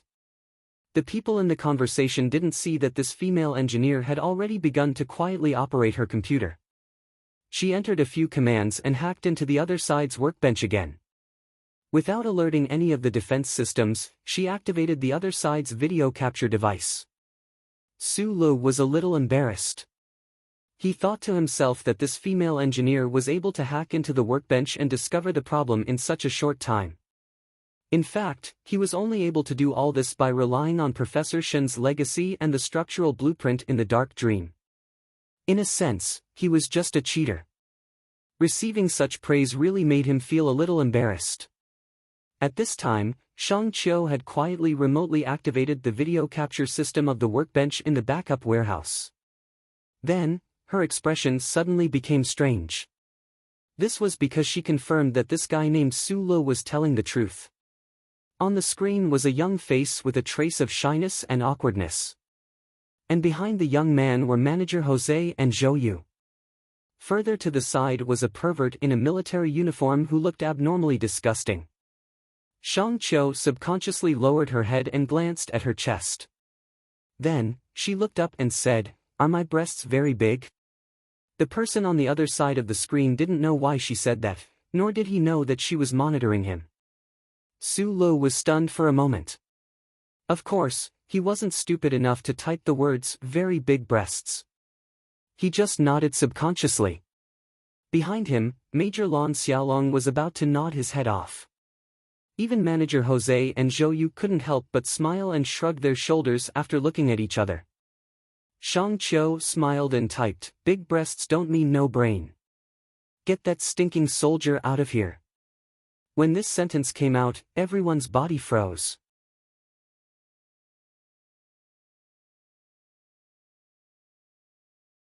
Chapter 242. Conscience is when we are aware of the existence of the court of morality within us. No matter what method we choose to use to live in this universe, perhaps we can find a path for rats to crawl through in the radiance of the charter, perhaps we can turn the legal provisions into those yellowed papers and scattered electronic data, but when we grow old, we will always have to look back and see the verdict of the court of morality within us. People, there has never been a truly harmonious world, there is no absolute fairness, but everyone walks the path of harmony and fairness. Perhaps some people will break the wooden stick and drive away the beasts on the road, but perhaps in the next moment, that wooden stick will become a job for us to bully our companions. Deep within everyone's heart, there will be a beast. What we need to do is to throw away those wooden sticks and use a non-beastly method to deal with the disputes between us. George Carlin said that the greatest injustice in the Federation society is the unfair possession of information by different classes. This is a simple and thought-provoking judgment. People, please think about it. How much do we know about the things in the Federation? Are the things we know true? Are the things we know what some people want us to know? If there is no true sharing of information, then when we deal with the disputes between us, will we already be in a state of inequality? Will we angrily pick up the wooden stick in our hands again? People, we need change. What we need is not a change on the surface, but a change on the deepest level. From the pond of the past, there will be no fish that wants to jump out of the pond. Thinking deeper from the sharing of information, I often associate it with that ordinary building in the suburbs of the capital, that one-way road. I am thinking about how the radiance of the Charter protects the hundreds of millions of people in the Federation to live in a peaceful environment, but do we need to make some corresponding changes? Of course, this should be a matter for many years to come. People, change in the Federation is right before your eyes, And the ones who can push for this change and make this change a reality are you, and only you. The autumn of the 67th year of the constitutional calendar has already arrived, and the votes are being printed under the supervision of the election committee. Your fingers will decide everything. I am Senator Medellin from Region S2. I have come to the pond that is the Federation. I want to make a change, and I need you to vote for me and Governor Ross. This is a sincere and direct request. It had been a few days since Xiao Wenjing had been transferred from the second branch of the district procurator's office. He knew that it was probably because of the aftermath of the murder case at the entrance of Hushan Road. This office was located in a building next to Charter Square. This building was a foreign office of the Federal Justice Department. Until today, he only knew that this office should belong to the Investigation and Law Enforcement Department. However, he did not understand why the recent documents sent to the office seemed to be applications for the appointment of an independent prosecutor by the Federal Management Committee. There were no cases that required independent investigation in the Federation recently. Since he had nothing else to do, he picked up the newspaper in his hand and continued to flip through it, preparing to finish reading Senator Medellin's column. As an inspector of the Federation, he had seen countless dirty deals within the Federation, but he still retained his faith in the judiciary and his love for the system. He was not a person who liked to participate in politics, but he had some feelings for Senator Macklin's article. This was already the 17th article that Senator Macklin had published in the Capital Daily. Since the terrorist attack at the S2 concert in mountainous 4 states, Senator Macklin had used this method to communicate with the voters of the Federation. This former second-in-command of the anti-government army was indeed a political figure recognized by the people of the Federation as St. George's disciple. The 17 political articles included all aspects of the Federation's political and economic life. The language was simple and easy to understand. On one hand, he described the political views of Ross's presidential candidate and himself. On the other hand, he called for the entire Federation to continue on the path of reconciliation and non-violence. Ordinary language, coupled with this senator's legendary political experience, began to reveal an extremely attractive power. When the first 16 political articles were published, the people of the Federation fought to read them. It was not convenient for the scholars and professors in the academic world to express their opinions, but it was said that they also admired Senator Macklin in private. As a returnee, a member of the opposition, he was very clear about the shortcomings of the Federation's political scene. At the same time, he was able to use this kind of rational attitude to propose reforms. He was not blindly radical. Today was the 17th political article, and also the last one. Senator Macklin changed his usual calm and gentle tone and began to use more eye-catching words and provocative tones. With the concrete thoughts of the first 16 articles as a foundation, this last concluding speech was full of vigor and determination.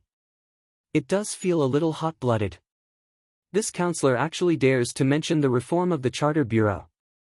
He is really bold. Xiao Wenjing put down the newspaper in his hand, crossed his legs, and began to browse the interesting articles on the internet. In the past few days, he was like the average citizen of the Federation, mainly downloading the beautiful blueprints of the MX mecha named Purple Sea. Right at this moment, a notification flashed on the screen. He stood up, tidied up his inspector uniform, and headed upstairs to the office. After entering the office, he saw the appearance of the middle-aged inspector in front of the office. He could not help but be stunned. After a moment's hesitation, he said, "Teacher." The middle-aged inspector's eyes were sunken, his expression solemn. When he heard this form of address, he raised his head and said, "I am now an independent inspector personally appointed by the Minister of Justice." Xiao Wenjing immediately understood. There must be a big case in the Federation. Otherwise, the Minister of Justice would not have let his teacher come out of the academy to take over. He was stunned for a moment before recalling that he had been transferred to this department. Could it be that his teacher had started taking over this case a long time ago? That was why he had been transferred here to help. But the question was, why had he not heard anything about this before? What case is it? He walked up to the independent inspector's desk. On the desk was a small sword that represented the Federation's law and justice. Do you still have confidence in the Federation's law? The middle-aged inspector raised his head and looked at his most valued student. He knew better than anyone else the embarrassing role played by the Prosecutor General's office in the murder case at Tiger Mountain Road. He also knew the student's current state of mind, so he did not answer his question. Instead, he asked such a question. Xiao Wenjing glanced at the small sword on the desk and said very seriously, "Yes." "Well, I can tell you. The case that the Minister of Justice has authorized me to independently investigate is related to Senator Macklin. There are a total of 17 crimes waiting for this senator," the middle-aged inspector said expressionlessly. When Xiao Wenjing heard the name Senator Macklin, heard the 17 crimes, and then connected it to the 17 political articles, he subconsciously thought of many things. A hint of boredom and disgust flashed in his eyes. He said with a slight self-deprecating tone, "The Federation's political schemes are really endless." The middle-aged inspector was not surprised by this student's reaction. This was because when the Minister of Justice first notified him, he also had the same thoughts. Now, Senator Macklin was assisting Governor Ross in the presidential election, but at this time, the Federation government wanted to investigate him. If it was said that there was no political conspiracy involved, no one would believe it. "Just finish reading these materials in my office before you express your opinion." He frowned and reprimanded, "An inspector should have his own independent judgment, and not be blinded by the so-called public opinion and external image. This is the first lesson I taught you. Have you forgotten?" Xiao Wenjing bowed his head and admitted his mistake. He walked in front of the computer and began to seriously look at the materials that had been organized into 4 files. The more he looked, the more shocked he was. He could not believe his eyes. Senator Macklin, who was famous in the Federation for his non-violent views, was actually the mastermind behind so many terrorist attacks. As an extremely professional inspector, Xiao Wenjing did not spend much time to determine that these materials were definitely not used by someone to frame Senator Macklin. At this time, of course, he did not know that these materials were collected by an excellent spy named Shi Qinghai, who spent countless nights to collect the information.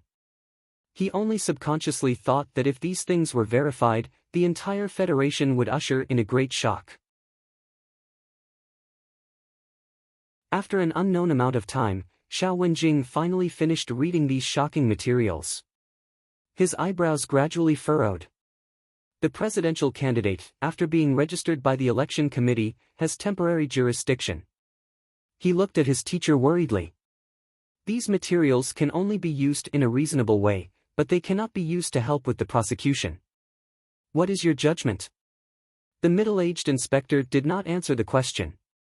Instead, he asked directly. I think that Senator Macklin is very suspicious.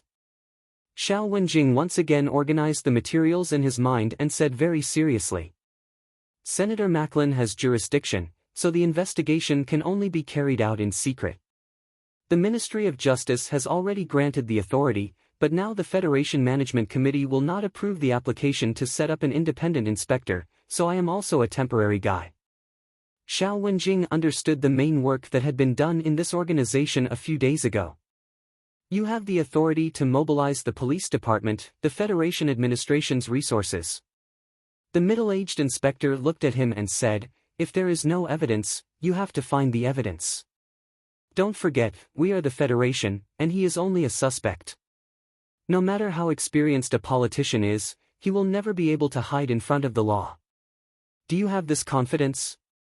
Yes, Xiao Wenjing replied. Very good.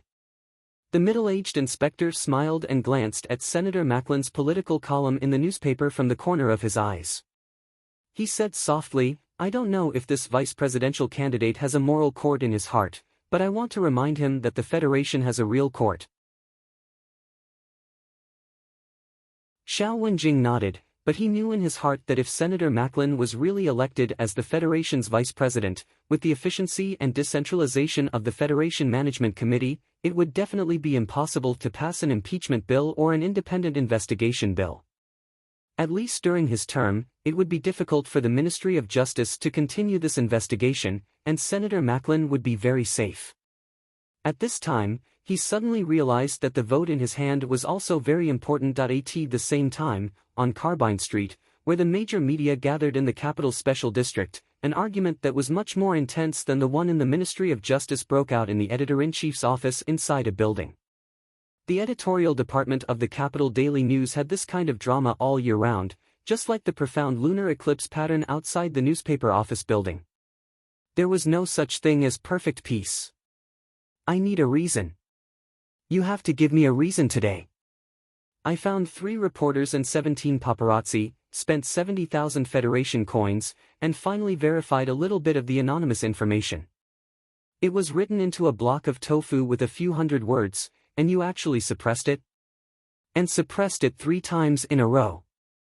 Mr. Wood, the senior political reporter of the Capitol Daily News, looked at the editor-in-chief angrily and roared, "Mr. Bob, what exactly do you want to do? Don't tell me that because you don't want to offend politicians, you have become a piece of trash who has forgotten the rules of journalism?" The editor-in-chief Bob glanced at the closed glass door and confirmed that the conversation between him and his old partner would not be heard by anyone. He was slightly relieved. He was silent for a moment, shook his head with a bitter smile, and said, "Wood, don't forget that I am also a reporter, and I am the chief reporter of the Capitol Daily News. I know the purpose of the Daily News better than anyone else. The half-eclipsed moon outside is constantly reminding us, but you still can't publish this report. We need to find out the reason why the moon is half-eclipsed." This is a famous quote that the journalists said when they wanted to break through the government's blockade when the Federation opened up the Donglin region. Mr. Wood sat down with a sullen face and said, "You are not even afraid of the government's pressure. I don't understand. Do you want to watch a politician who deceives the world and gains fame by playing with the anti-government army and the voters of the Federation become a vice president? The problem is that your investigation has no real evidence." The editor-in-chief Bob frowned and said, "You know very well how much pressure the newspaper office has to bear when such a report comes out. The key problem now is that we are not facing the government, but a politician who is deeply respected by the voters of the Federation. We have to be careful in seeking confirmation. Being careful in seeking confirmation is the job of a scientist. Journalists only need to report what they find objectively. As for what readers will associate and discover from these news facts, that is not a problem we should be concerned about." Wood directly cut him off. "Our newspaper office has always been known for being fair and objective." The editor-in-chief also began to get angry. He slammed the table and shouted, "But now you want to use this report to influence the presidential election, and it is a candidate from the opposition, without any real evidence. What will the entire Federation think of our newspaper? Will they think that you or I just published the report based on the self-awareness of a journalist? They will only think that we were pressured by certain forces in the Federation to act as the thugs of the politicians to suppress an old man who has no foundation in the Federation and who has just entered the management committee less than 2 years ago, who advocates nonviolence." This was a very long paragraph. After Bob finished speaking, he was also a bit out of breath. He took a sip of coffee and said in a hoarse voice, "If you can find real evidence, I will agree to your report even if I have to give up my position as editor-in-chief. But if you can't find it, I can't agree. It is precisely because our newspaper is known for being fair and objective in the Federation that the informant gave us such important information." Mr. Wood was no longer as agitated as before. He said with a trace of pain, "I understand what you mean, but we are only journalists. If even we can investigate the matter behind Senator Macklin, then what is the use of the Ministry of Justice? What is the use of the judges? We are only the explorers of the facts. Those facts are right on your table. If we can't report these, how can we face the trust of the brave informant? There are many kinds of facts. Different ways of writing will give readers different impressions after reading them," the editor-in-chief said tiredly. "I can't take this risk. If the readers of the entire Federation think that we have become thugs for the politicians, who will be responsible for the reputation of this newspaper that has lasted for thousands of years? I will try my best to be objective. You don't have to say any more." The editor-in-chief looked at his colleague who had entered the newspaper with him and said with a frown, don't forget, the person you are investigating is very likely to be the next vice president. According to the latest poll, the support for Ross and his partner is approaching that of Senator Pabre. And according to my sources, this afternoon, there will be a heavyweight bomb thrown at Ross and Macklin. At this time, we, a newspaper, can't expect to be able to change the attitude of the Federation voters.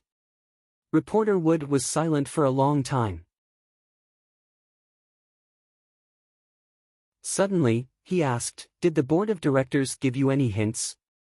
The Capital Daily News was funded by an institution under the Sanlin United Bank. The Sanlin United Bank belonged to the Leaf family, one of the 7 families in the Federation. The Leaf family was a strong supporter of Ross and Macklin in this presidential election.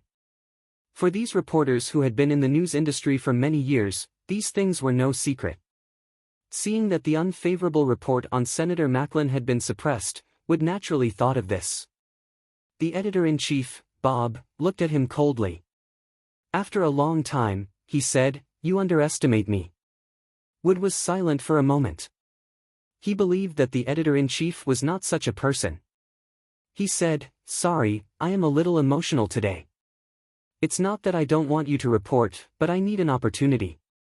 The most famous method of a news reporter is to beat the dog that is in the water. We don't need hypocritical pity." The editor-in-chief, Bob, sighed and said softly, "Senator Macklin hasn't fallen into the water yet. It's not the right time for us to make a move."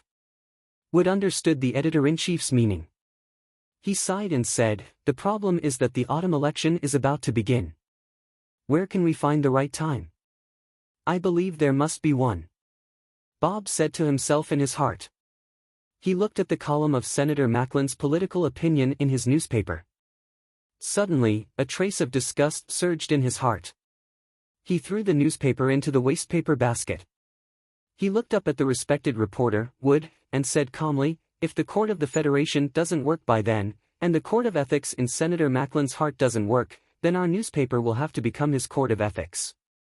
Although this is a very inappropriate way of doing things."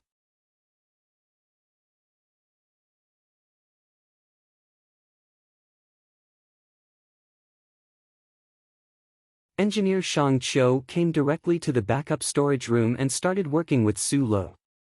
They didn't know what Su Lo said to Shang Cho, but this genius female engineer didn't ask about the error in the core data anymore. Maybe she knew the truth, so other than the two of them, no one else knew about the secret of the new MX machine named Purple Sea from the Federal Academy of Science. They were both engineers with extraordinary talents. From the beginning, Su Lu and Shang Cho's communication was very smooth. No matter what idea he came up with, this female engineer seemed to be able to use the current technology of the Federation to find a way to realize it. And every time Shang Cho came up with a vague idea, Su Lu could use his knowledge, the ideas taught by the uncle, and the complicated blueprints in his mind to give her some inspiration. This kind of extremely tacit cooperation had actually started a long time ago, before the two of them had even met. Shang Cho had always been in charge of the finalization of the MX mecha. Su Li's work in the underground of the engineering department these past few days was mainly to cooperate with this girl. However, he hadn't known about this at the start. Shang Cho also hadn't expected that the technical support team in the backup storage room would actually be someone younger than herself. The air on the rooftop was somewhat chilly. Shang Cho tightened the work uniform draped over her body, her arms crossed in front of her chest, which squeezed the dizzying whiteness of her breasts even more. Su Le had long gotten used to this female engineer's figure, so he was no longer as nervous and stunned as before. After a brief pause, he passed a cigarette to her and said, "I can't be as calm as you. I'm faking it." Shang Cho moved to his side and lit the cigarette. The reddish end of the cigarette trembled in the autumn wind. She exhaled the smoke somewhat shakily, coughed twice, and said, "After I graduated from Metropolis University, I entered the engineering department. The first and last job I took on was the MX mecha. In truth, this is the only thing I've done in my life. Today, I'll know whether this thing will succeed or not. Of course I'm a little nervous." Su Le glanced at her, took a deep drag on his cigarette, and extinguished it in the water stains on the railing. He said, "I'm also very nervous." The profession of an engineer was different from that of a warship commander. It was still a male-dominated world. This was determined by the difference in the thought patterns and interest of the sexes in metal and machinery.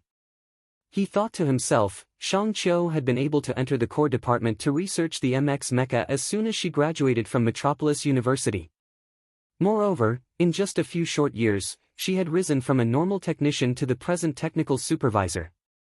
Her ability had already been amply proven. The Federation government had given the Nutshell Engineering Department a week's time. Today was the last day. No matter how many ideas the hundreds of engineers in the engineering department still had to be tested, or how much finishing work they still had to do, a result had to be produced today. In fact, when Su Lu and Shang Qiu were smoking on the rooftop, it was precisely when the DoD General Assembly base officers were coming to the engineering department to conduct a joint inspection. Success and failure would be determined in these few short hours. Just as Shang Qiu had said earlier, what they needed to do had already been done. There was no point in staying in the storeroom any longer. Thus, they simply left the storeroom and came to the rooftop to bask in the autumn rain and scenery. It was as if this was the only way to leave that tense and stifling atmosphere. Speaking of which, it was very strange. The engineering department's MX mecha was currently undergoing inspection, but the two most important and crucial engineers were hiding outside, not thinking or daring to care about those things at all.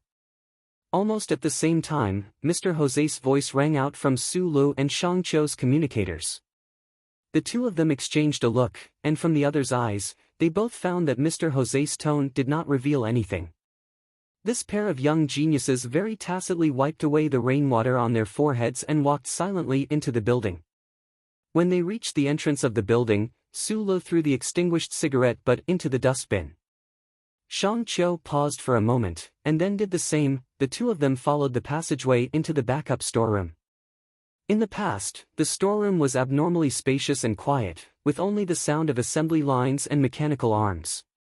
Today, however, it was abnormally lively, because many people had come. Although those people were all standing in place at the moment, not whispering to each other, this atmosphere made Su Lu feel a little uncomfortable. He looked at the silver-white MX mecha on the platform in the distance, and then at the seemingly small figures below the tall mecha. He narrowed his eyes. The director of the Ministry of National Defense's General Assembly base had come, and so had the CEO of the Shell Motor Company. There were also many technical personnel from the military and the research institute.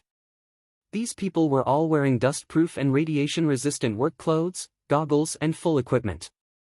They looked just like battleship maintenance personnel walking in space. It was impossible to tell their identities and positions. Su Lu looked at those fully covered test officers, and could not help but think of himself and the others smoking, eating, and exercising in front of the MX mecha. He could not help but smile. As he walked down the metal stairs, Secretary Bai and Major Lan Xiaolong silently came up behind him.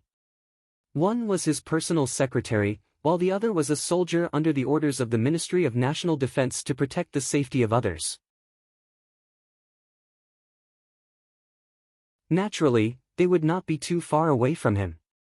Major Lan Xiaolong looked at Shang Qiu beside Su Lu, and raised an eyebrow, a hint of ambiguity in his eyes. Bai Yulan, on the other hand, maintained her calm and ladylike expression, her head slightly lowered. Su Lu did not ask about the results of the inspection, because since Mr. Jose had informed him, the results would have to wait at the front. Su Lu and Shang Qiu walked towards the MX mecha. The sound of their footsteps was not loud, but it was exceptionally clear in the storeroom. The officers who had been talking in front of the mecha heard Mr. Jose say a few words, and then turned to look at the young man and woman, seeming somewhat surprised. A loud metallic clang drowned out the sound of their footsteps. The passageway between the backup storeroom and the engineering department had been completely opened, and that extremely thick and heavy alloy wall had been moved to another location. The engineers who had previously been at the engineering department headquarters to cooperate with the inspection work all walked over from the other side to join the people in the storeroom. These engineers carried incredibly complex emotions as they glanced at the MX mecha that was now standing up on its own, basking in the feeling of being parents for the first time. Then, they turned their gazes towards the approaching Su Lu and Shang Qiu. These engineers knew very well that if not for these two young technicians, the engineering department would never have been able to complete the MX mecha research and development so quickly. No one spoke. The spacious underground storeroom was silent. Suddenly, the skylight system above the storeroom switched on, and simulated natural light fell to illuminate the platform above. Under the natural light, the silvery white MX mecha stood tall on the platform, the firepower system on its left mechanical arm fully engaged. The brand new design of the recirculating main cannon was silently and coldly aimed at the sky. The edges of the wings attached to the mecha's back flowed with eye-catching streamlines, as if in the next moment, this new mecha condensed from more than 10 years of Shell Motor Company's hard work would move. Right then, Su Lu and Shang Qiu had just reached the platform. He looked at Mr. Jose and Zhou Yu, but forgot to shake hands with these important people. Mr. Jose looked at the two young people in front of him with a complicated expression, suddenly feeling that he was the luckiest supervisor in the history of Shell Motor Company. A few years ago, he had discovered a genius like Shang Qiu in the engineering department, and then the heavens had delivered a freak like Su Lu to him. He nodded his head slightly. No one knew which engineers suddenly clapped, but the sound of clapping soon followed. Like the heavy rain that had just begun to fall that night, the clapping grew louder and louder, more and more urgent. It was as if the rain was getting heavier and heavier, roaring and howling, washing away all the gloominess of the world, leaving behind only the refreshing and clean sky. The thunderous applause rang out, echoing throughout the spacious underground storeroom. Even the CEO and the director of the Ministry of National Defense's General Assembly base began to smile and clap. Countless gazes turned to Su Lu and Shang Qiu. Countless claps were either for them or for themselves. The engineers were excited and rejoicing. They knew that the greatest contributors to the success of the MX mecha's development were these two young people. Su Lu and Shang Qiu glanced at each other, and then their lips split into a childlike grin. The MX mecha developed by the engineering department had passed the acceptance test. They had succeeded. The clapping continued for a long time.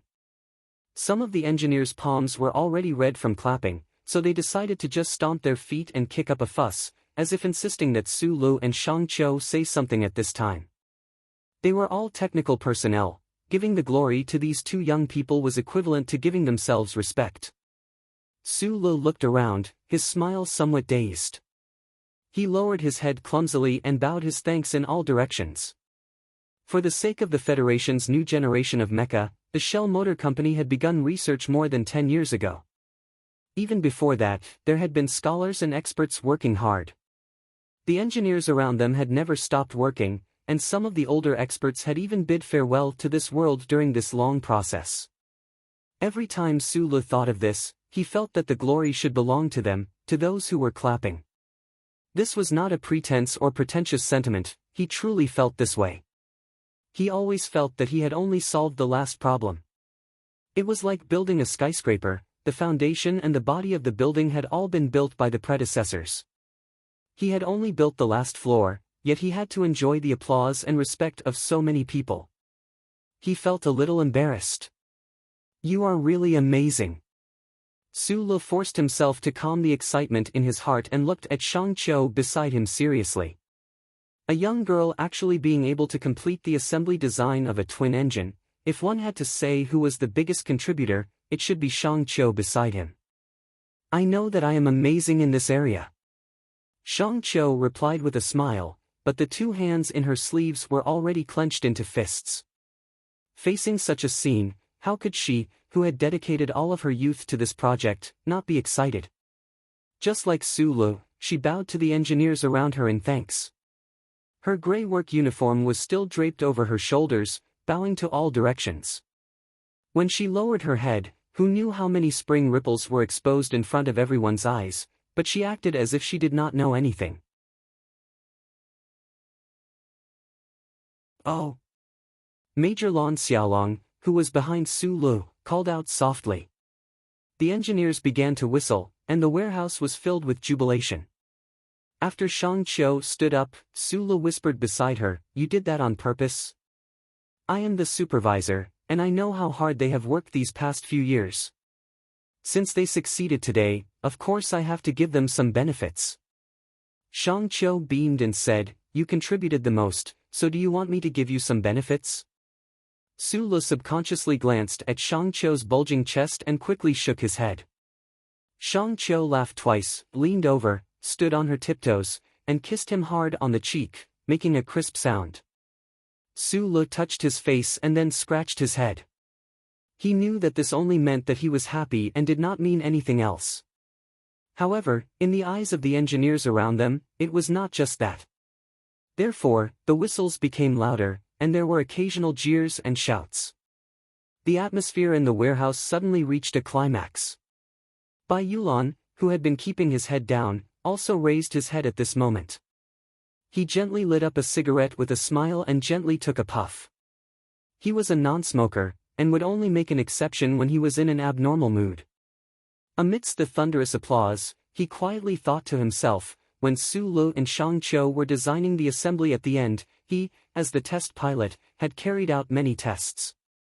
Could this be considered some contribution to MX? Right at 4:32 p.m. that day, before the results of the joint inspection by the Ministry of Defense and the Shell Motor Company could be reported to the Federation, a headline appeared on the Federation's biggest news bulletin board: Shell Engineering Department's new MX mecha has been successfully developed. The Federation's biggest news bulletin board was called Stars Sky. Every day, countless citizens of the Federation would choose to view or publish real-time news here. The news was divided into countless categories, so the main news section refreshed exceptionally quickly. That single headline was immediately squeezed into a dozen or so pages, and did not attract much attention. However, immediately after, someone reposted the news on a Weibo, pointing out that the new MX mecha from the Shell Engineering Department had passed the joint inspection by the Ministry of Defense and the company's headquarters this afternoon. It wasn't until now that someone noticed this news.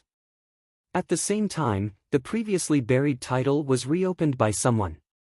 Today, the most discussed topic of the Federation's citizens was the Federal Academy of Sciences Purple Sea mecha and the presidential election. The public's passion and understanding of mecha had been aroused to an unprecedented level, so this piece of news instantly garnered the attention of many people and was quickly pinned in red at the top. However, the public did not understand. The Federal Academy of Science had already developed the mecha, so why was the Shell Engineering Department still continuing? There were George Carlin supporters who began to denounce the Federation's government for blocking information and carrying out repetitive construction, wasting the resources provided by the taxpayers. There were also military enthusiasts who began to analyze the deeper meaning behind the Shell Motor Company's actions. However, without seeing pictures and videos, they also did not know what the difference between the Shell Motor Company's MX and the Federal Academy of Sciences Purple Sea was. For a time, the heated discussion about the new Shell Motor Company's mecha continued into the middle of the night. However, most people expressed their lack of understanding towards the matter, and began to doubt or even criticize the Shell Motor Company's intentions.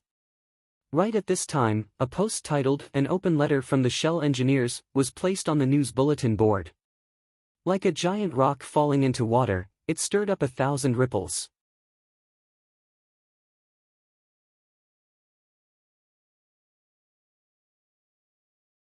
Chapter 244. Don't ask for my name or citizen number. I'm not that stupid, even though writing this letter is stupid in itself.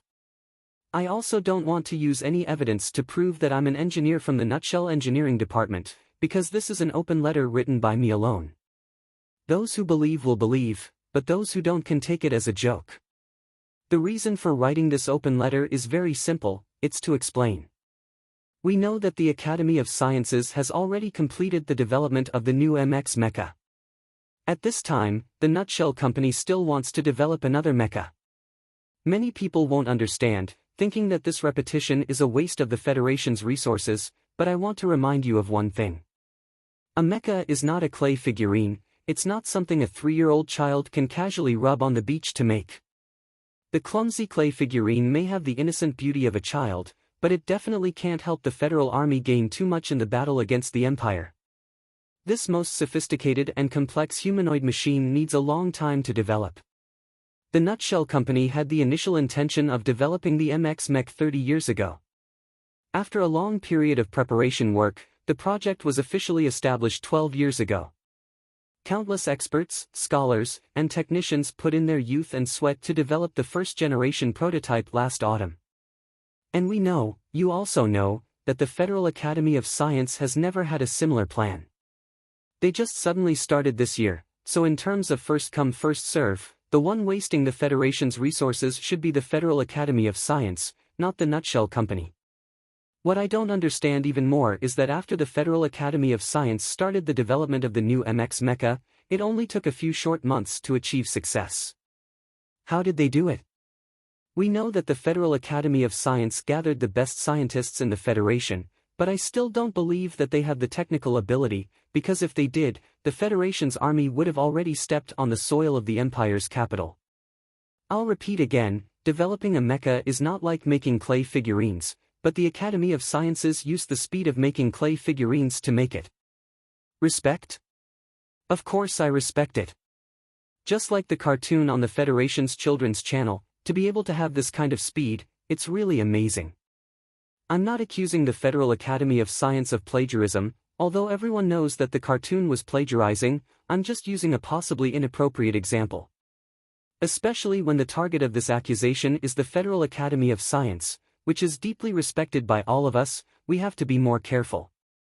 Although there are rumors in the academic community, our Dean Lin's record is not as pure and clean as everyone thinks. Because it's related to the Federation's absolute technical secrets, I can't say some details, but I want to remind everyone of one name, Professor Shin Yulin. If anyone is interested, you can research this name. Also, I want to remind everyone that the student who owns all of Professor Shin's academic legacy is one of the technical supervisors of our Nutshell Engineering Department. Just a few months ago, this technical supervisor was under pressure from certain parties and was locked up in the district attorney's office. Fortunately, he has been released now. Whether or not the Shell Motor Company should have developed the MX mecha, now that it has been developed successfully, the next step is to see whether the Federation government will choose the standards of the Federal Academy of Science or the standards of the Nutshell Company. From the perspective of a professional, I think this is a very simple proposition. I know that this open letter by one person will cause a lot of discussion, but I think, as an engineer of the Shell Motor Company, the conscience of a technical person and the principles of being a human being make me stand up and say these words. I don't want to see people who do things being criticized, while those who only know how to take the fruits of others' labor being made into statues and respected by others. There was a lot of content in the open letter, but it was basically just the tone of the person involved, using the tone of a tabloid to describe the so-called privacy of the Federation's academic community. This was a classic literary format. Anyone who was clear-headed would definitely feel that there were a lot of problems in this open letter. It was just that the things mentioned in this open letter were too explosive, so no one thought about the deeper problems. The open letter of this engineer had a total of 3,700 words. Not a single word was used to accuse the Federal Academy of Science of plagiarism, but the 3,000 words were actually all about this one problem. Anyone who read this open letter would know what this person wanted to say. The Federal Academy of Science was the most respected academic institution in the Federation, and Dean Lin was the leader of the academic community who was highly respected by the people. How could such an institution and scholar plagiarize? A stone stirred up 1,000 ripples. The entire sky of the planet was suddenly filled with all kinds of posts. A portion of people directly vented their dissatisfaction with life in the Federation. Without even thinking, they began to use a fierce tone to scold the Federal Academy of Science for being shameless. A portion of the public who thought they were calm began to weigh their words and express their opinions. They thought that this matter was completely ridiculous. Most of these people thought that the engineer who published the open letter was not a staff member of the Nutshell Engineering Department at all, but was just a despicable person who wanted to see the world in chaos. The real black-bellied conspiracy theorists began to harshly criticize the engineer. They believed that this was nothing more than a game between the political forces of the upper echelons of the Federation, and that the Nutshell Mobility Company had used despicable means to obtain a huge order from the government. There were even more daring conspiracy theorists who connected it to the network spies that the empire had bribed. The silent majority, on the other hand, began to ponder the questions raised in the open letter. Doubts began to grow in their hearts. If Nutshell Corporation had begun the development of the MX Mecha more than a decade ago, why would the Federation's Academy of Sciences intervene halfway through? Moreover, who could explain the problems pointed out by the engineers? On the same night, the silent majority began to use the relatively free environment of the Federation's network to search for some information, especially regarding the gradually forgotten Professor Shin Yulin. At 1:00 in the morning, someone found an article from many years ago in an academic journal. The article used an obscure tone to point out that the academic results used by Professor Shin Yulin for the Federal Academy of Science to apply for the Nebula Award were mostly completed by Professor Shin Yulin as early as 3 years ago. Professor Lin Yuanhu was the current leader of the academic community in the Federation, the head of the Federation's Academy of Science. When he applied for the Nebula Award, he was already a famous young professor in the Federation and had an extremely high reputation. Immediately after, someone found out that the academic journal that dared to publish the article about Professor Lin Yuanhu's plagiarism had its funding and authority revoked by the Federation's academic committee. In the end, the journal ended up closing its doors. At this point, the once glorious name of Shin Yulin, the former Nebula Award winner, once again entered the public eye. The public found out on the internet that after that incident, Professor Shin left the Federal Academy of Science and entered the Shell Motor Corporation Research Institute. He disappeared from the academic community for more than 10 years. As for what he did after that, no one could find out. Everything left a trace. Lin Yuanhu probably didn't expect that the academic community of the Federation, which was under his control, would no longer dare to oppose him. But on the Federation's public network, the ancient information was still preserved. At 3:30 in the morning, someone finally found out about the incident at the Shell Motor Corporation Research Institute half a year ago. Not long after Professor Shin Yulin's death, his laboratory had been sealed up, and that assistant researcher who had accompanied him at the end had been arrested. Now, his whereabouts were unknown. One problem after another was dug up by the public. Although it was just bits and pieces of evidence, coupled with their enthusiasm and imagination, a story of a top student suppressing his dissidence and shamelessly stealing the fruits of another's research had already been formed. The angry people became angrier, and the silent people also began to publish long articles full of logical reasoning. Even those bitter and mean conspiracy theorists, after a few hours of silence, began to jump out again. Only this time, their target was already the Federal Academy of Science, and even the Federation government. The first 40 pages of Planet Sky's discussion section were all discussing this matter. At this time, no one was concerned about whether the Federation's new MX Mecha standard was based on the Federal Academy of Science or Nutshell's latest standard. Everyone was only guessing whether plagiarism really existed. The media caught wind of the news, and at 5:00 in the morning, a reporter from the Federation's most widely circulated serious magazine, Galaxy, called the number of the Federal Academy of Sciences press officer. Over the phone, the reporter told the other party about what had happened on the internet that night, and asked if the other party had anything to say in response. The internet is free, freedom is lawless, and lawlessness is untrustworthy.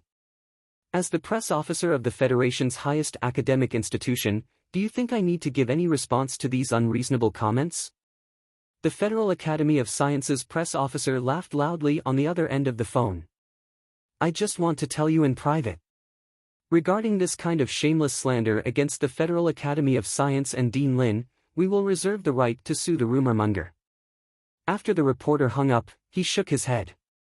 He thought to himself, you're still picking up the phone at 5:00 in the morning. Obviously, you haven't slept yet. It looks like you must have been disturbed by the news of the Shell Motor Company's successful research and the rumors of plagiarism on the internet. You can still laugh so heartily.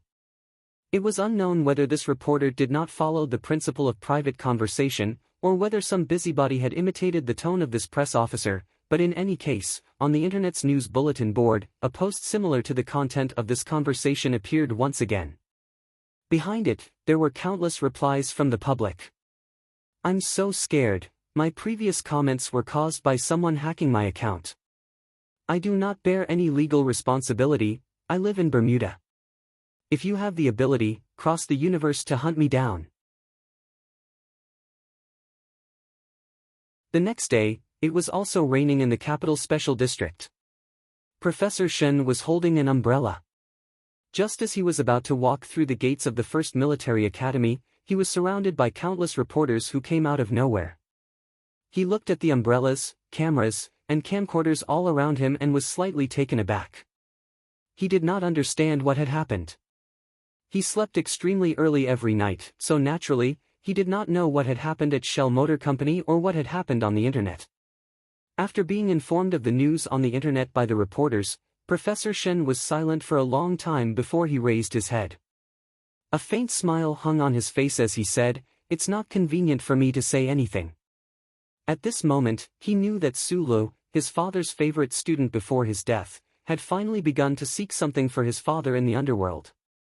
His emotions were calm, but there was a trace of comfort in them. Professor Shen, what exactly was the problem between Professor Shen and Dean Lin back then? It's said that they were colleagues in the same laboratory back then. Professor Shen, is the ceiling of Professor Shen's laboratory related to the development of the MX mecha this time? There are rumors on the internet that Professor Shen's academic legacy is now owned by an assistant researcher. As the only heir to Professor Shen's legacy, do you have any comments on this? Professor Shen had not answered any of the reporters' questions, but when he heard these words, he stopped in his tracks. He turned his head and said seriously, "This sentence is true. According to the agreement between the Federation and the government, the final 10 years of my father's research results belong to my father. The Federation only has the right to use them, and this right has now been transferred to the hands of my father's student. The transfer process was witnessed by my lawyer and myself. If necessary, I am willing to repeat the above explanation again." The reporter's tiny recording pens faithfully recorded these few sentences. Another reporter asked anxiously, regarding Dean Lin's plagiarism of Professor Shen Yulin's academic achievements, as well as the Federal Academy of Sciences' possible plagiarism of the Shell Motor Company's design, can you say a few words? Professor Shen was silent for a long time, then he shook his head and said, "I have no evidence." After this sentence, Professor Shen walked towards the campus in the autumn rain. His pace was calm. He was just like his father. Although he was angry at the injustice, he was more willing to devote his time and energy to meaningful research than to live a sad life like a woman. A rigorous scholar would not express any opinions without evidence. The ID Shell engineer had become a celebrity on the Federation's network, but no matter how hard they searched, they could not find the owner behind this ID. The Federal Academy of Science naturally did not make any comments on this matter, and the reporters who rushed to the Harbor City Industrial Park were also unable to interview any of the Shell Motor Company's employees. However, they finally received confirmation from the Shell Motor Company's news department that the Shell Motor Company had indeed successfully developed the new MX mecha. It passed the preliminary inspection by the Department of Defense and was temporarily named Little White Flower. There was no grand press conference. It was as if the weather was good to announce this important news. All the reporters felt a little uncomfortable. They did not understand why the Shell Motor Company was so low-key. Supervisor Jose walked into the warehouse and said to Su Lu, who was working hard at the workbench, "Did you go online last night?" Su Lu smiled. Mr. Jose did not say anything else. He only sighed and said, "The president's office called the CEO's office." Apparently, the CEO scolded the CEO, and then the CEO scolded me. Actually, what I want to say is that we have already done what we should have done. I believe that our research on mecha is more solid than the Federal Academy of Science. As long as we fight for it, the Federation's mecha standards in the future will definitely use us. Why do we have to cause trouble at this time? The Purple Sea from the Academy of Science should have a higher output than us, Shang Qiu replied. But this is not the main point. I have always had my doubts about its stability. After saying this, Shang Qiu glanced at Su Lu. In fact, everyone present was well aware that the person who had sent out the message last night must be present. The Shell Motor Company had developed the MX a little later than the Academy of Science. No matter how grand a press conference they held, it would not be able to achieve the sensational effect that the Academy of Science had.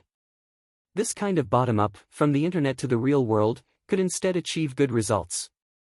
Su Le thought to himself that just getting the standards was not enough. Mr. Jose looked calmly at Su Le. He knew what he was thinking. This matter concerned Professor Shen's reputation. This genius technician would definitely not back down. There is no evidence. Mr. Jose was silent for a moment before saying, no matter how much the people talk about it, there is no evidence.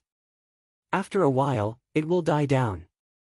I'm thinking of a way to let the evidence grow on its own, said Su Le with his head lowered. Overnight, the entire Federation knew that the Shell Motor Company had also successfully developed the new MX mecha.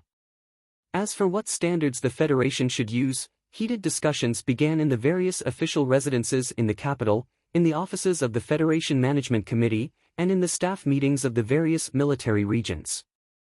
Also overnight, on Star Sky, including the Federation's public network, any discussion of the new mecha was swept clean. The Federation government, on the grounds of protecting the secret of the new mecha, was forgiven by the majority of the public. After all, this was not a discussion about which restaurant's food was better. But because of this, the accusations of plagiarism involving Dean Lin Yuanhu were also strictly controlled under this reason. After a burst of autumn rain and a burst of cold, a black car slowly stopped in front of the hotel beside the Charter Square in the capital's special district. After Li Xiuzhu got off the car, he raised the collar of his windbreaker, covering his handsome and calm face, and walked into the hotel. Using the special VIP elevator to reach the top floor, he pushed open the heavy door. Secretary Luo stood up to welcome him. Li Xiuzhu ignored him and hung his windbreaker on a hanger. He smiled slightly and said, "Are you confident tomorrow? We have already obtained the technical specifications of the Shell Motor Company. They are completely at a disadvantage. There will be no problems in tomorrow's meeting," said Secretary Luo softly. "Dean Lin will come after the meeting. Is the dean in a good mood?" Li Xiuzhu tried his best to keep his smile from showing any hint of schadenfreude. He walked to the window and looked at the brightly colored presidential residence in the distance. As long as the standards of the Academy of Sciences were used in tomorrow's meeting, what would those discussions count for?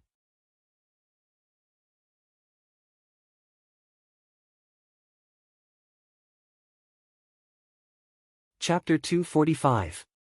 That night, Li Xiuzhu invited Dean Lin for dinner. At the table, the two of them talked about the recent battle of mecha standards in the Federation. The data from the Federal Academy of Science and the Shell Motor Company had already been handed over to the government.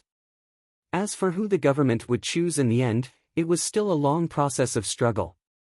However, from Dean Lin's side, Li Xiuzhu had obtained some inside information and was relieved. As long as the purple CMX from the Academy of Science could completely suppress the little white flower from the engineering department in terms of technical specifications, it would be much more natural for him to take advantage of the situation and do some tricks outside the decision-making level. Generation after generation of aristocratic children appeared in the Federation, but there weren't many who could truly lead the society for a time. Li Xiuzhu was the first in line to inherit the Li family, but this was the first time he had appeared on behalf of the family alone.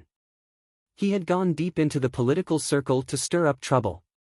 This matter involved the presidential election and his own future, so he naturally couldn't allow his performance this time to fade into the crowd or even become a laughingstock.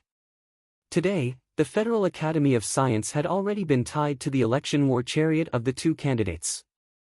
Even if Li Xiuzhu had too many opinions about Lin Yuanhu, it wasn't convenient for him to show them now.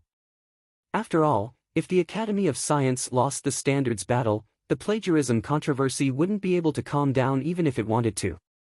This would also have a responsible impact on the presidential election. As a nephew, he wouldn't be so presumptuous as to show a black face to the leader of the Federation's academic community at the dinner table, but he really didn't have much interest in catering to the other party. Lin Yuanhu still had that noble and respectable expression on his face, as if he wasn't affected by the rumors accusing him of plagiarism among the people. Speaking of which, it made sense. After sitting in the position of the head of the Federal Academy of Science for so many years, his tenure was much longer than that of the president's.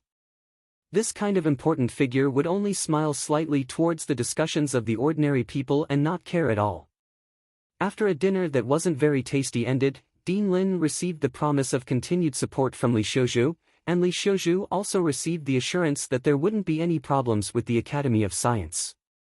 They didn't taste much of the food, but both parties were quite satisfied with this interaction. Li Xiuzhu politely sent Lin Yuanhu out of the restaurant and walked toward the car outside the hotel's revolving door. He was like a real nephew showing respect. The old man and the young man were escorted by their secretaries and subordinates.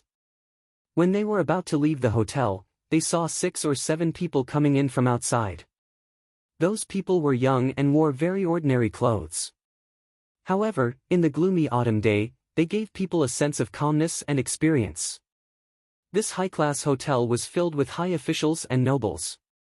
With so many people coming and going, it was very lively. It was very normal to meet someone at the entrance of the hotel. Li Xiuzhu's footsteps slowed down a bit. At the same time, he noticed a man with small eyes in the group. He looked a little familiar. Secretary Lu's eyes flashed with a strange color.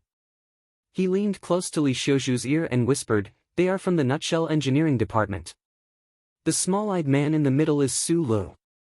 Li Xiuzhu's eyebrows jumped. He was a bit surprised, but he immediately remembered that the Federation was in the middle of reviewing the standards. The Nutshell Engineering Department would definitely send a technician over. He turned around and glanced at Su Lu imperceptibly. He also noticed a woman with an impressive figure and a pair of glasses beside Su Lu. He smiled and said softly, "The people from the Nutshell Engineering Department this time seem to be quite young." "Shang Qiu, the key person in the twin-engine technology," Secretary Lu said softly. Li Xiuzhu's eyes were filled with surprise. He was just admiring the female engineer's temperament and impressive curves.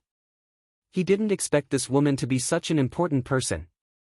"Say hello to your father for me." Lin Yuanhu walked to the side of the car and said lightly, "At the same time, tell Senator Macklin that the small fries in the Federation are nothing to be afraid of. Just like the hills under the moon, why should we be afraid of the wind coming from all directions?" Li Xiuzhu smiled slightly and replied softly. However, he didn't tell the other that the brat that the Federal Academy of Science hated the most was right behind them right now. He lowered his body and held the old man's hand with both hands. He was extremely respectful and kind. It was impossible to see the disgust he had for the old man in his heart. Bai Yulan went to handle the confirmation procedures for the room. Su Lu sat on the sofa in the lobby. His eyes were misty as he looked at the crowd beside the car outside the hotel. He narrowed his eyes. The old man beside the car seemed to be an extraordinary person. But who was the man who had sent him off? He was so beautiful that he could compete with Shi Qinghai. Shang Qiu sat beside him. She took off the strapless black slippers on her feet and casually stepped on her bare feet. She hugged her knees and looked especially cute. These past few days, the technicians from the Nutshell Engineering Department had participated in 4 seminars on mecha standards in accordance with the government's requirements. They had been running around the special administrative region of the capital city and were really tired. She followed Su Li's gaze and looked over. She smiled slightly and said, "Do you know that important person?" Su Lu shook his head. "Director Lin Yuanhu." Shang Qiu's smile had a trace of playfulness. She pressed her face against her knees and yawned. "The person you can't forget. I didn't expect you to not know him at all." That old man was the leader of the Federation's academic community. Su Lu narrowed his eyes. He had seen enough important people in his life, but Lin Yuanhu was the first person he had to defeat. So, at this time, his feelings were inevitably complicated. Since the old man was Lin Yuanhu, then the identity of the handsome young man who had sent the old man out of the hotel was naturally obvious. Other than the young master of the Li family, who else could be so devilishly beautiful and yet so calm? He turned his head and looked at the sleepy Shang Qiu. He couldn't help but shake his head. In the lobby of a high-class hotel, she could still be so relaxed and carefree. If the company had not reserved a room in advance, this hotel might have kicked them all out. A pair of small, white feet stepped on the edge of the sofa, a piece of leaf stuck to the heels. Su Li's gaze flickered, and he saw that face without any makeup but still clean and pretty. Also, because of her current posture, the curve of her chest was stubbornly bouncing up and down under the pressure. He had to admit that Shang Qiu did have the ability to charm people. It was just that her brain was already good enough, there was really no need to show off anything. The Nutshell Company was one of the leading corporations in the Federation. This time, when it came to the competition for the new mecha standards, the company naturally would not be stingy in terms of funding. They had directly booked the entire 24 floors of this high-class hotel that the politicians and wealthy businessmen of the Federation loved. The technical team took up 6 of the rooms, and the remaining rooms were handed over to the security team sent by the Whitewater Company. The remaining few rooms were left for Major Lan Xiaolong and his soldiers.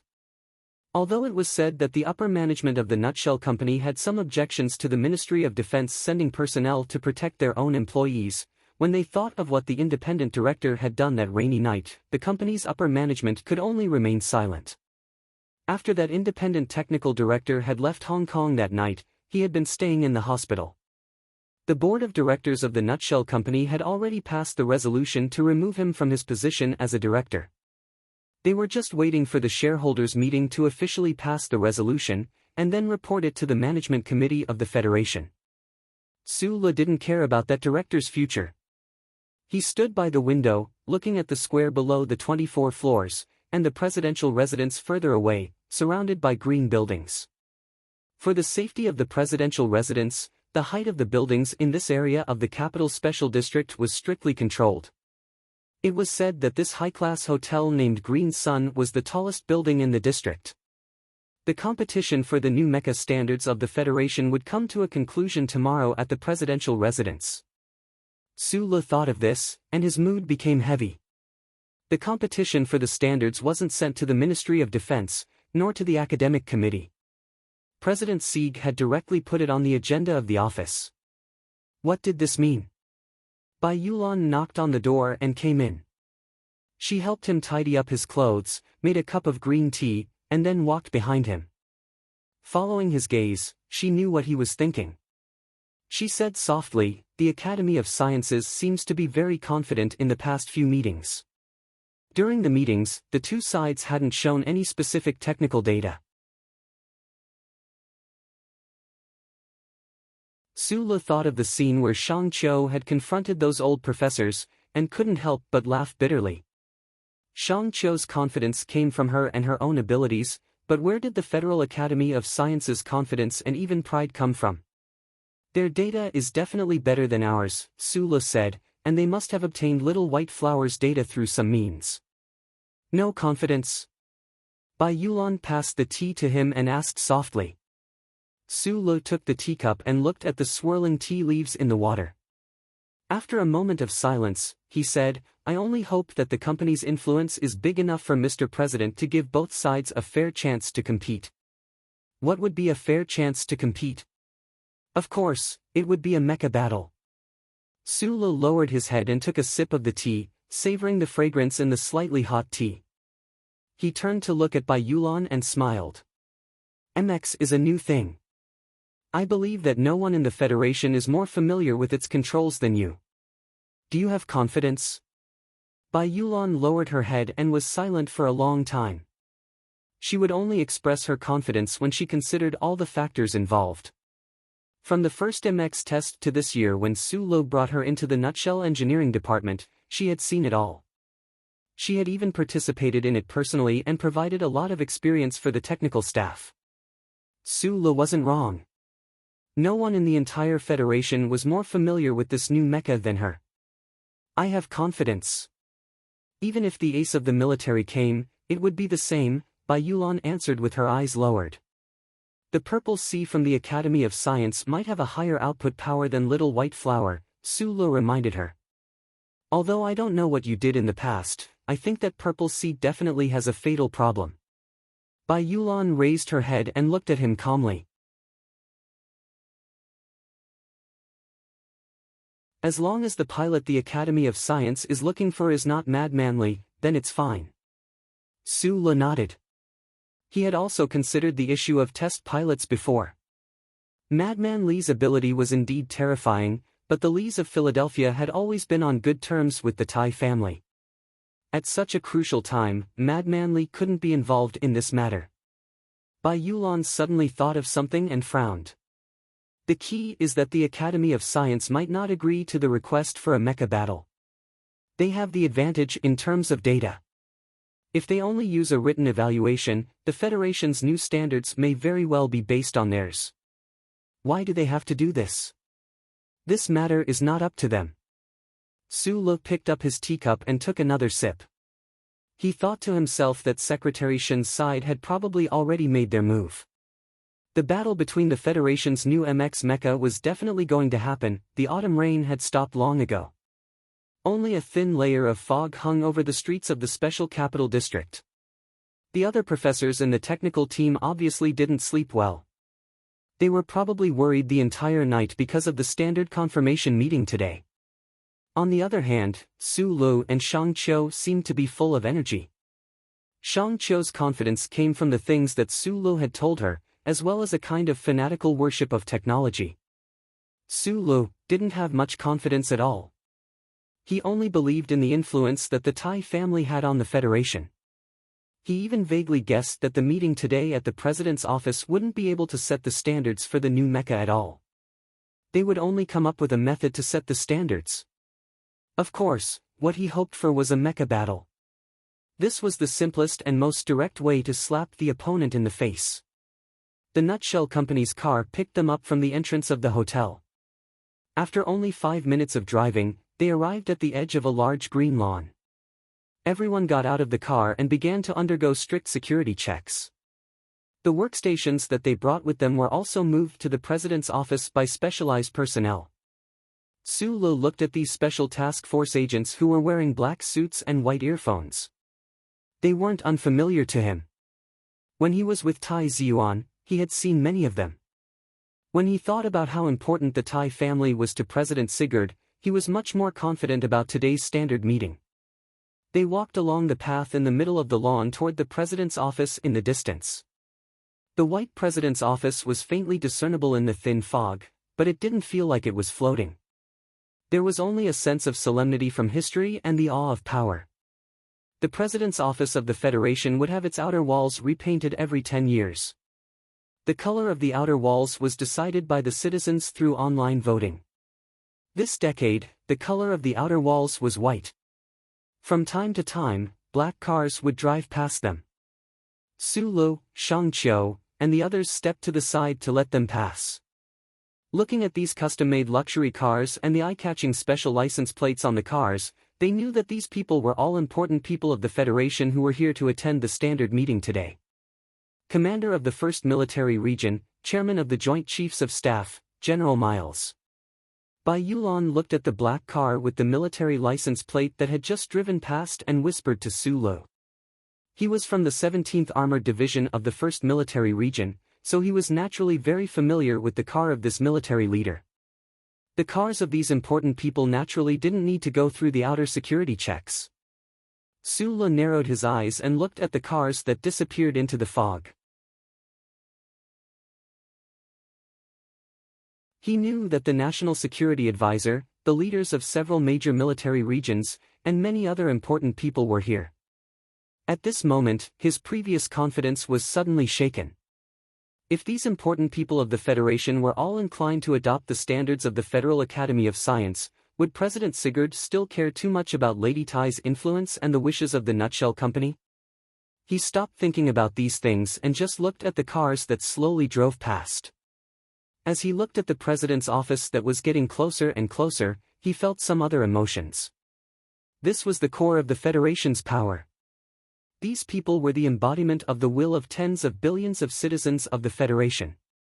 When he was at Dongling's Zhonglo Street, he didn't dare to imagine that he would one day enter the president's office and pass by these important people. It was still early when they entered the president's office, so the meeting hadn't started yet.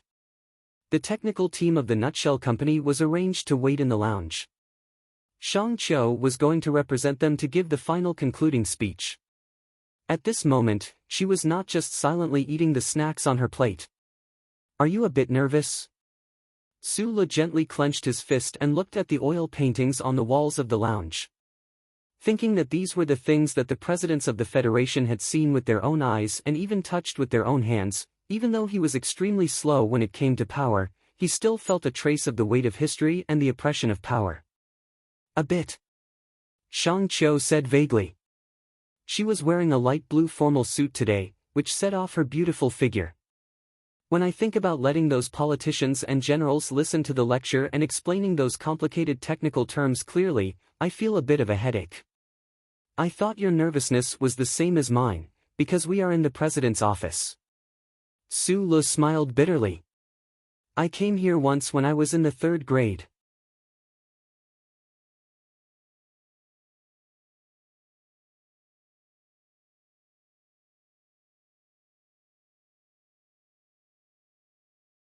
Chapter 246.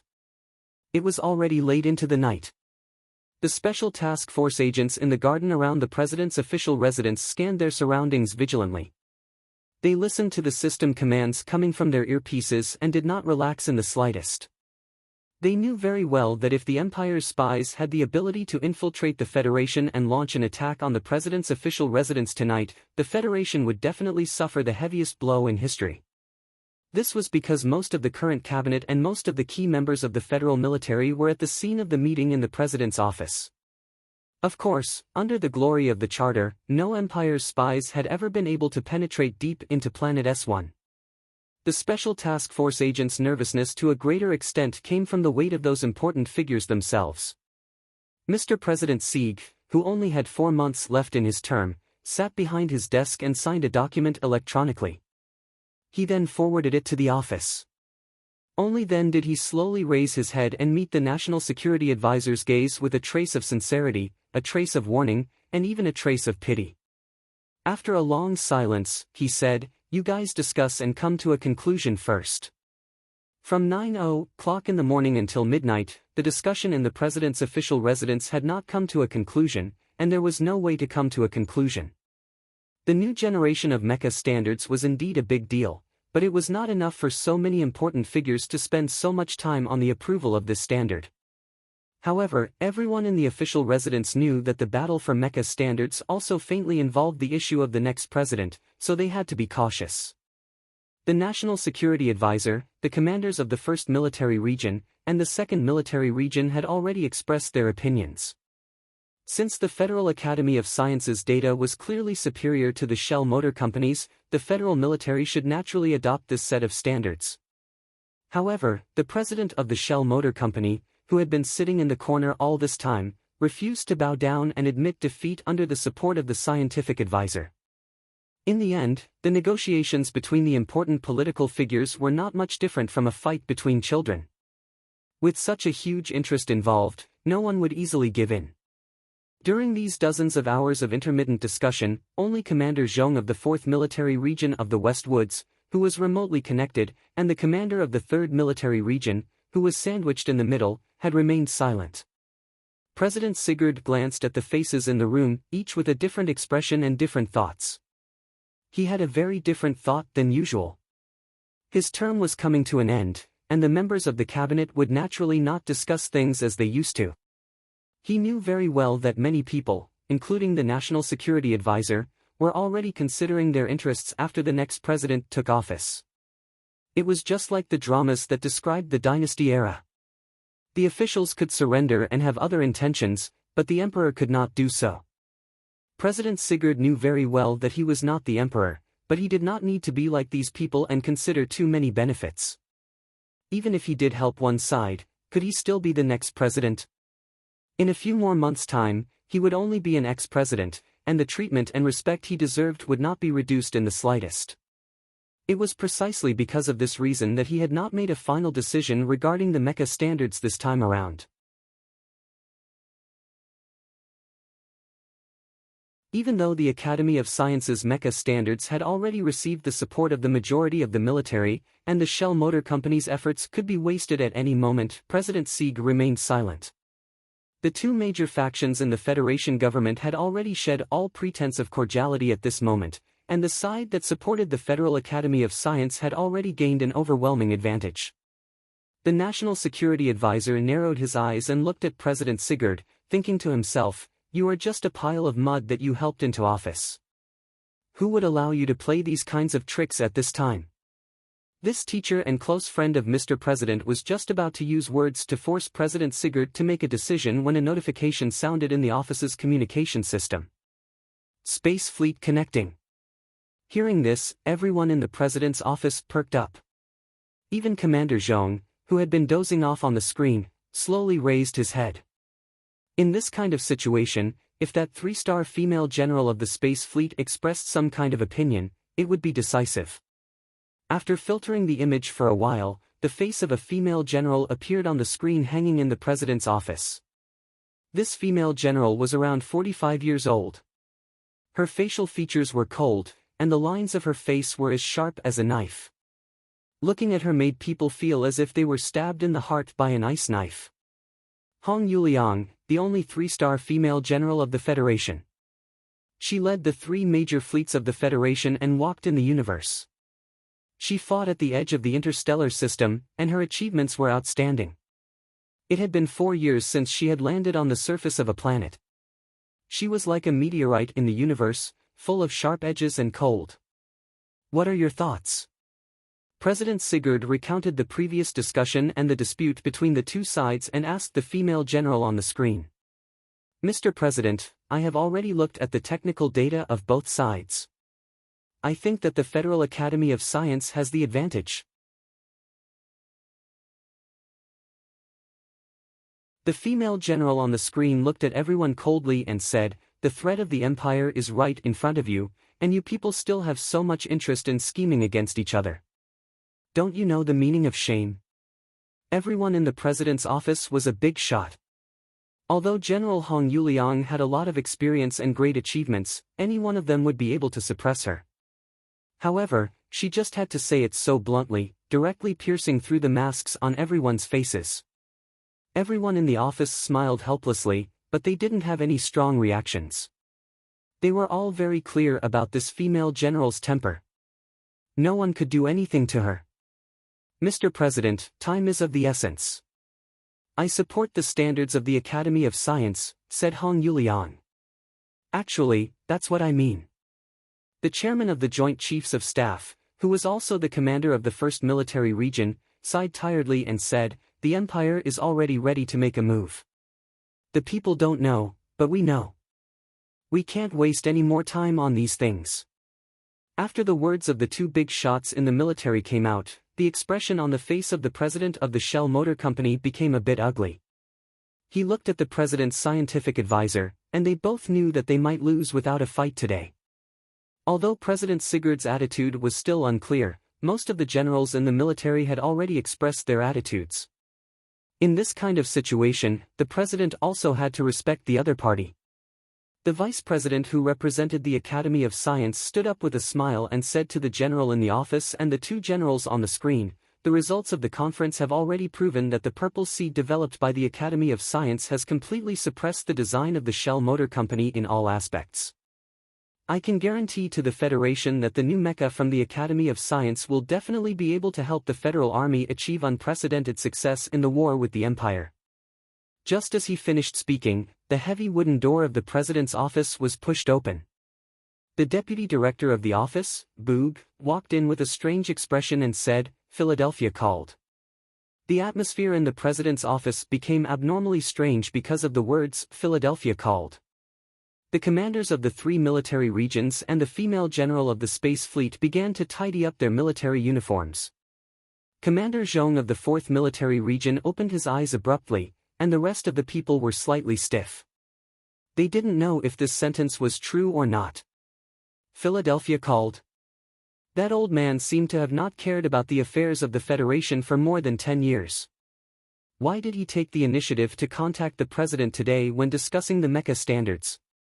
The expression of the National Security Advisor froze for a moment before returning to normal. He also didn't think that such an unexpected situation would happen, but then he thought that no matter how respectable that old man's status was, this was still an important matter for the Federation. The other party couldn't just use his status to mess around. There was no video, but an old voice sounded from the phone in the president's office. A mecha standard actually took 1 day and 1 night to discuss.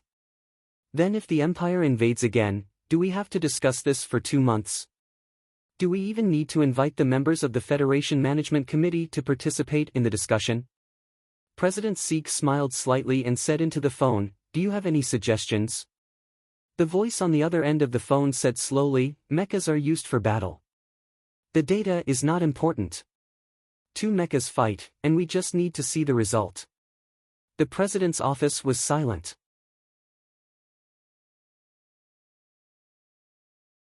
No one would have thought that this great military god, who had not spoken about the Federation's affairs for more than 10 years, would actually speak up for the sake of the new mecha standards. Furthermore, the method he suggested was so primitive and barbaric, and even a little naive. However, no one raised any objections. The chairman of the Joint Chiefs of Staff, General Miles, stood up and saluted into the phone. He said, "General Miles reporting to the division commander. We will definitely complete the mission." Years ago, during the first intergalactic pursuit against the Empire, General Miles was the battalion commander of the 17th Armored Division, and General Li Pifu was the division commander of the 17th Armored Division. At this time, the other generals in the office had also stood up and listened respectfully to Fei Cheng's call. For the federal military, Fei Cheng's call was not a suggestion, but an order from their superiors. They only needed to follow orders. President Sieg stared at the phone in front of him. He did not feel that his authority was being challenged. Although the scene in front of him was a little ridiculous, and the Federation military did not respect the president and that old man, he knew that this was caused by history. As long as that old man was still alive, the Federation president's position in the hearts of the military would never be as high as it was stipulated in the Constitution. The National Security Advisor had been silent all this time. At this time, he suddenly said, "Sir Marshal, if a mecha battle is to take place, naturally there needs to be a fair environment. Can we allow both sides to freely choose their own pilots?" The battle for the new mecha standards of the Federation, after a day and a night of stalemate, was finally resolved with a phone call. It returned to the traditional mecha battle in the military camp. Although everyone knew that this method would not be able to fully display the new mecha standards of both sides, it was still a relatively fair method.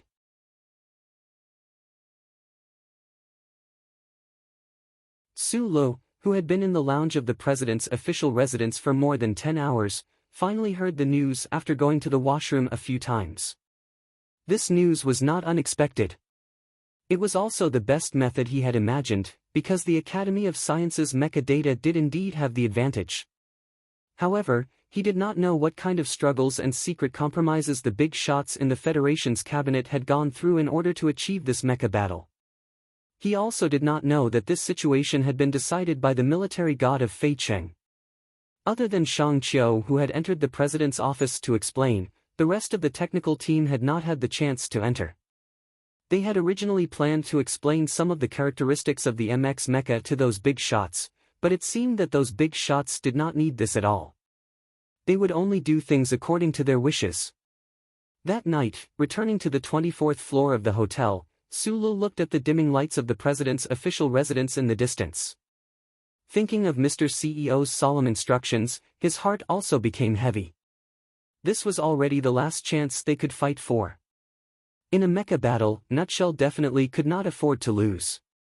The mecha battle location has been chosen at the Old Moon base.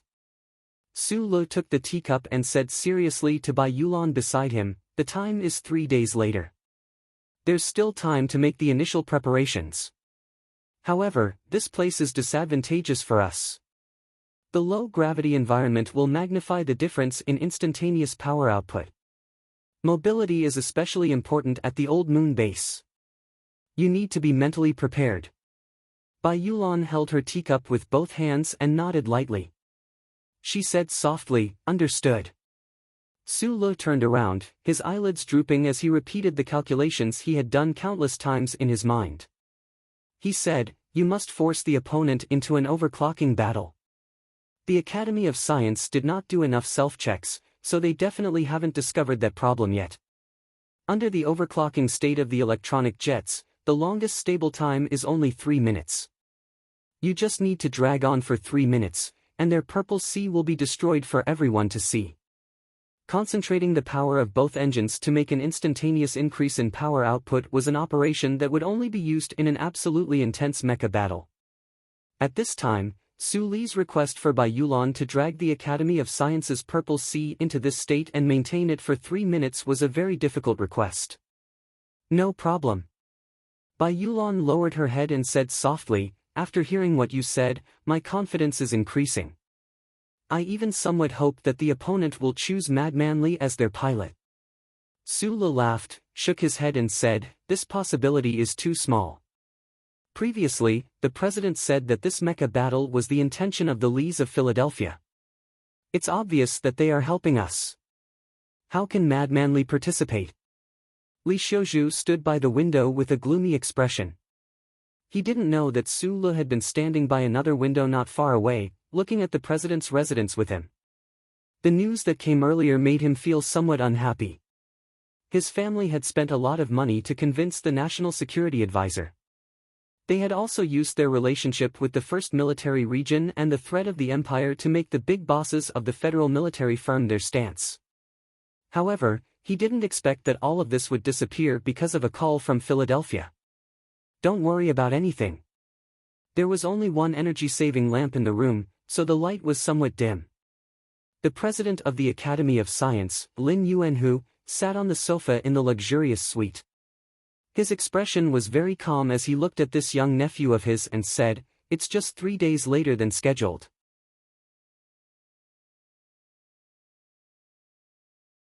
Li Xiuzhu turned his head and forcefully hid the trace of displeasure on his face. He smiled and said, "It's good that Uncle Lin has confidence. I have confidence in the research ability of the Academy of Science." Lin Yuanhu's expression slightly darkened. This afternoon, he and Li Xiuzhu had been waiting in the hotel for the news from the president's residence. Because of the press conference that the Federal Academy of Science held without authorization, this old man knew that President Sieg had a lot of opinions about him. Even the big bosses of the military had secretly scolded him. It was all thanks to the Li family's help that the anger was quelled. Since this was the case, it was naturally inconvenient for him to go to the president's office. Therefore, he only sent a deputy president as his representative. However, he didn't expect that after waiting for more than 10 hours, he would end up with such an awkward result. A trace of displeasure and vigilance appeared in the heart of this leader of the Federation's academic community. "You rest first. I still have to arrange some things." Li Xiuzhu smiled slightly and walked out of the room. Just outside the room, he first called his father. The head of the Li family naturally already knew about the decision of the president's residence, but he needed to know if there were any follow-up arrangements from his father's side. The head of the Li family's calm voice came from the other end of the phone, "There's nothing for you to do now. The National Security Advisor will take care of it." "Yes, father."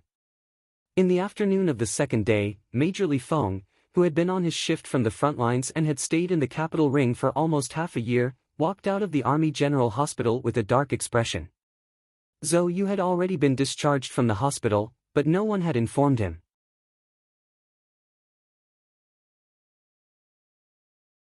Although with his background, even if he rushed into the West Mountain compound, no one would dare to stop him, but after all, he still had to think about the honor of his family. Thinking about the phone call he had received from the Ministry of Defense, Li Feng's expression became even darker. They actually wanted him to go to the Old Moon base to participate in some kind of mecha battle? Or was it on behalf of those old scumbags from the Academy of Science? Now, he was very clear that Su Le had participated in the MX of the Nutshell Mobile. Once he thought of the possibility of smashing that brat's hard work into pieces, he had a kind of desire and excitement. However, Madman Lee was not a real lunatic after all. He knew very well that there were many things hidden behind this phone call. "Father, what's going on?" Li Feng asked the middle-aged general on the other end of the phone. "I remember you said last time that the MX of the Nutshell Mobile seems to have some connection with the madam side. The National Security Advisor mentioned this matter to your grandfather. After all, you are a soldier, so naturally, you have to obey military orders. It's not good for the family to say anything." Li Feng seemed to have understood something. He suddenly had the urge to beat the white-haired National Security Advisor to death. But in the blink of an eye, he felt a trace of excitement. It was always good to be able to participate in this matter. After a moment of silence on the other end of the phone, his father said, "Our Li family has a personal relationship with the Federation, but there are no factions. We are only loyal to, and can only be loyal to, the Federation. The MX Mecha is involved in the great matter of resisting the invasion of the Empire. Do your best and choose the best one. This is what your grandfather told you. You're tuning into the Passion Pages YouTube channel. We're so grateful for your support, and don't forget to subscribe to join us on this incredible journey through captivating stories. Your generosity through donations truly makes a world of difference, as it's the primary source of revenue that allows me to expand and enhance this channel for you. Thank you from the bottom of my heart for being a part of this adventure.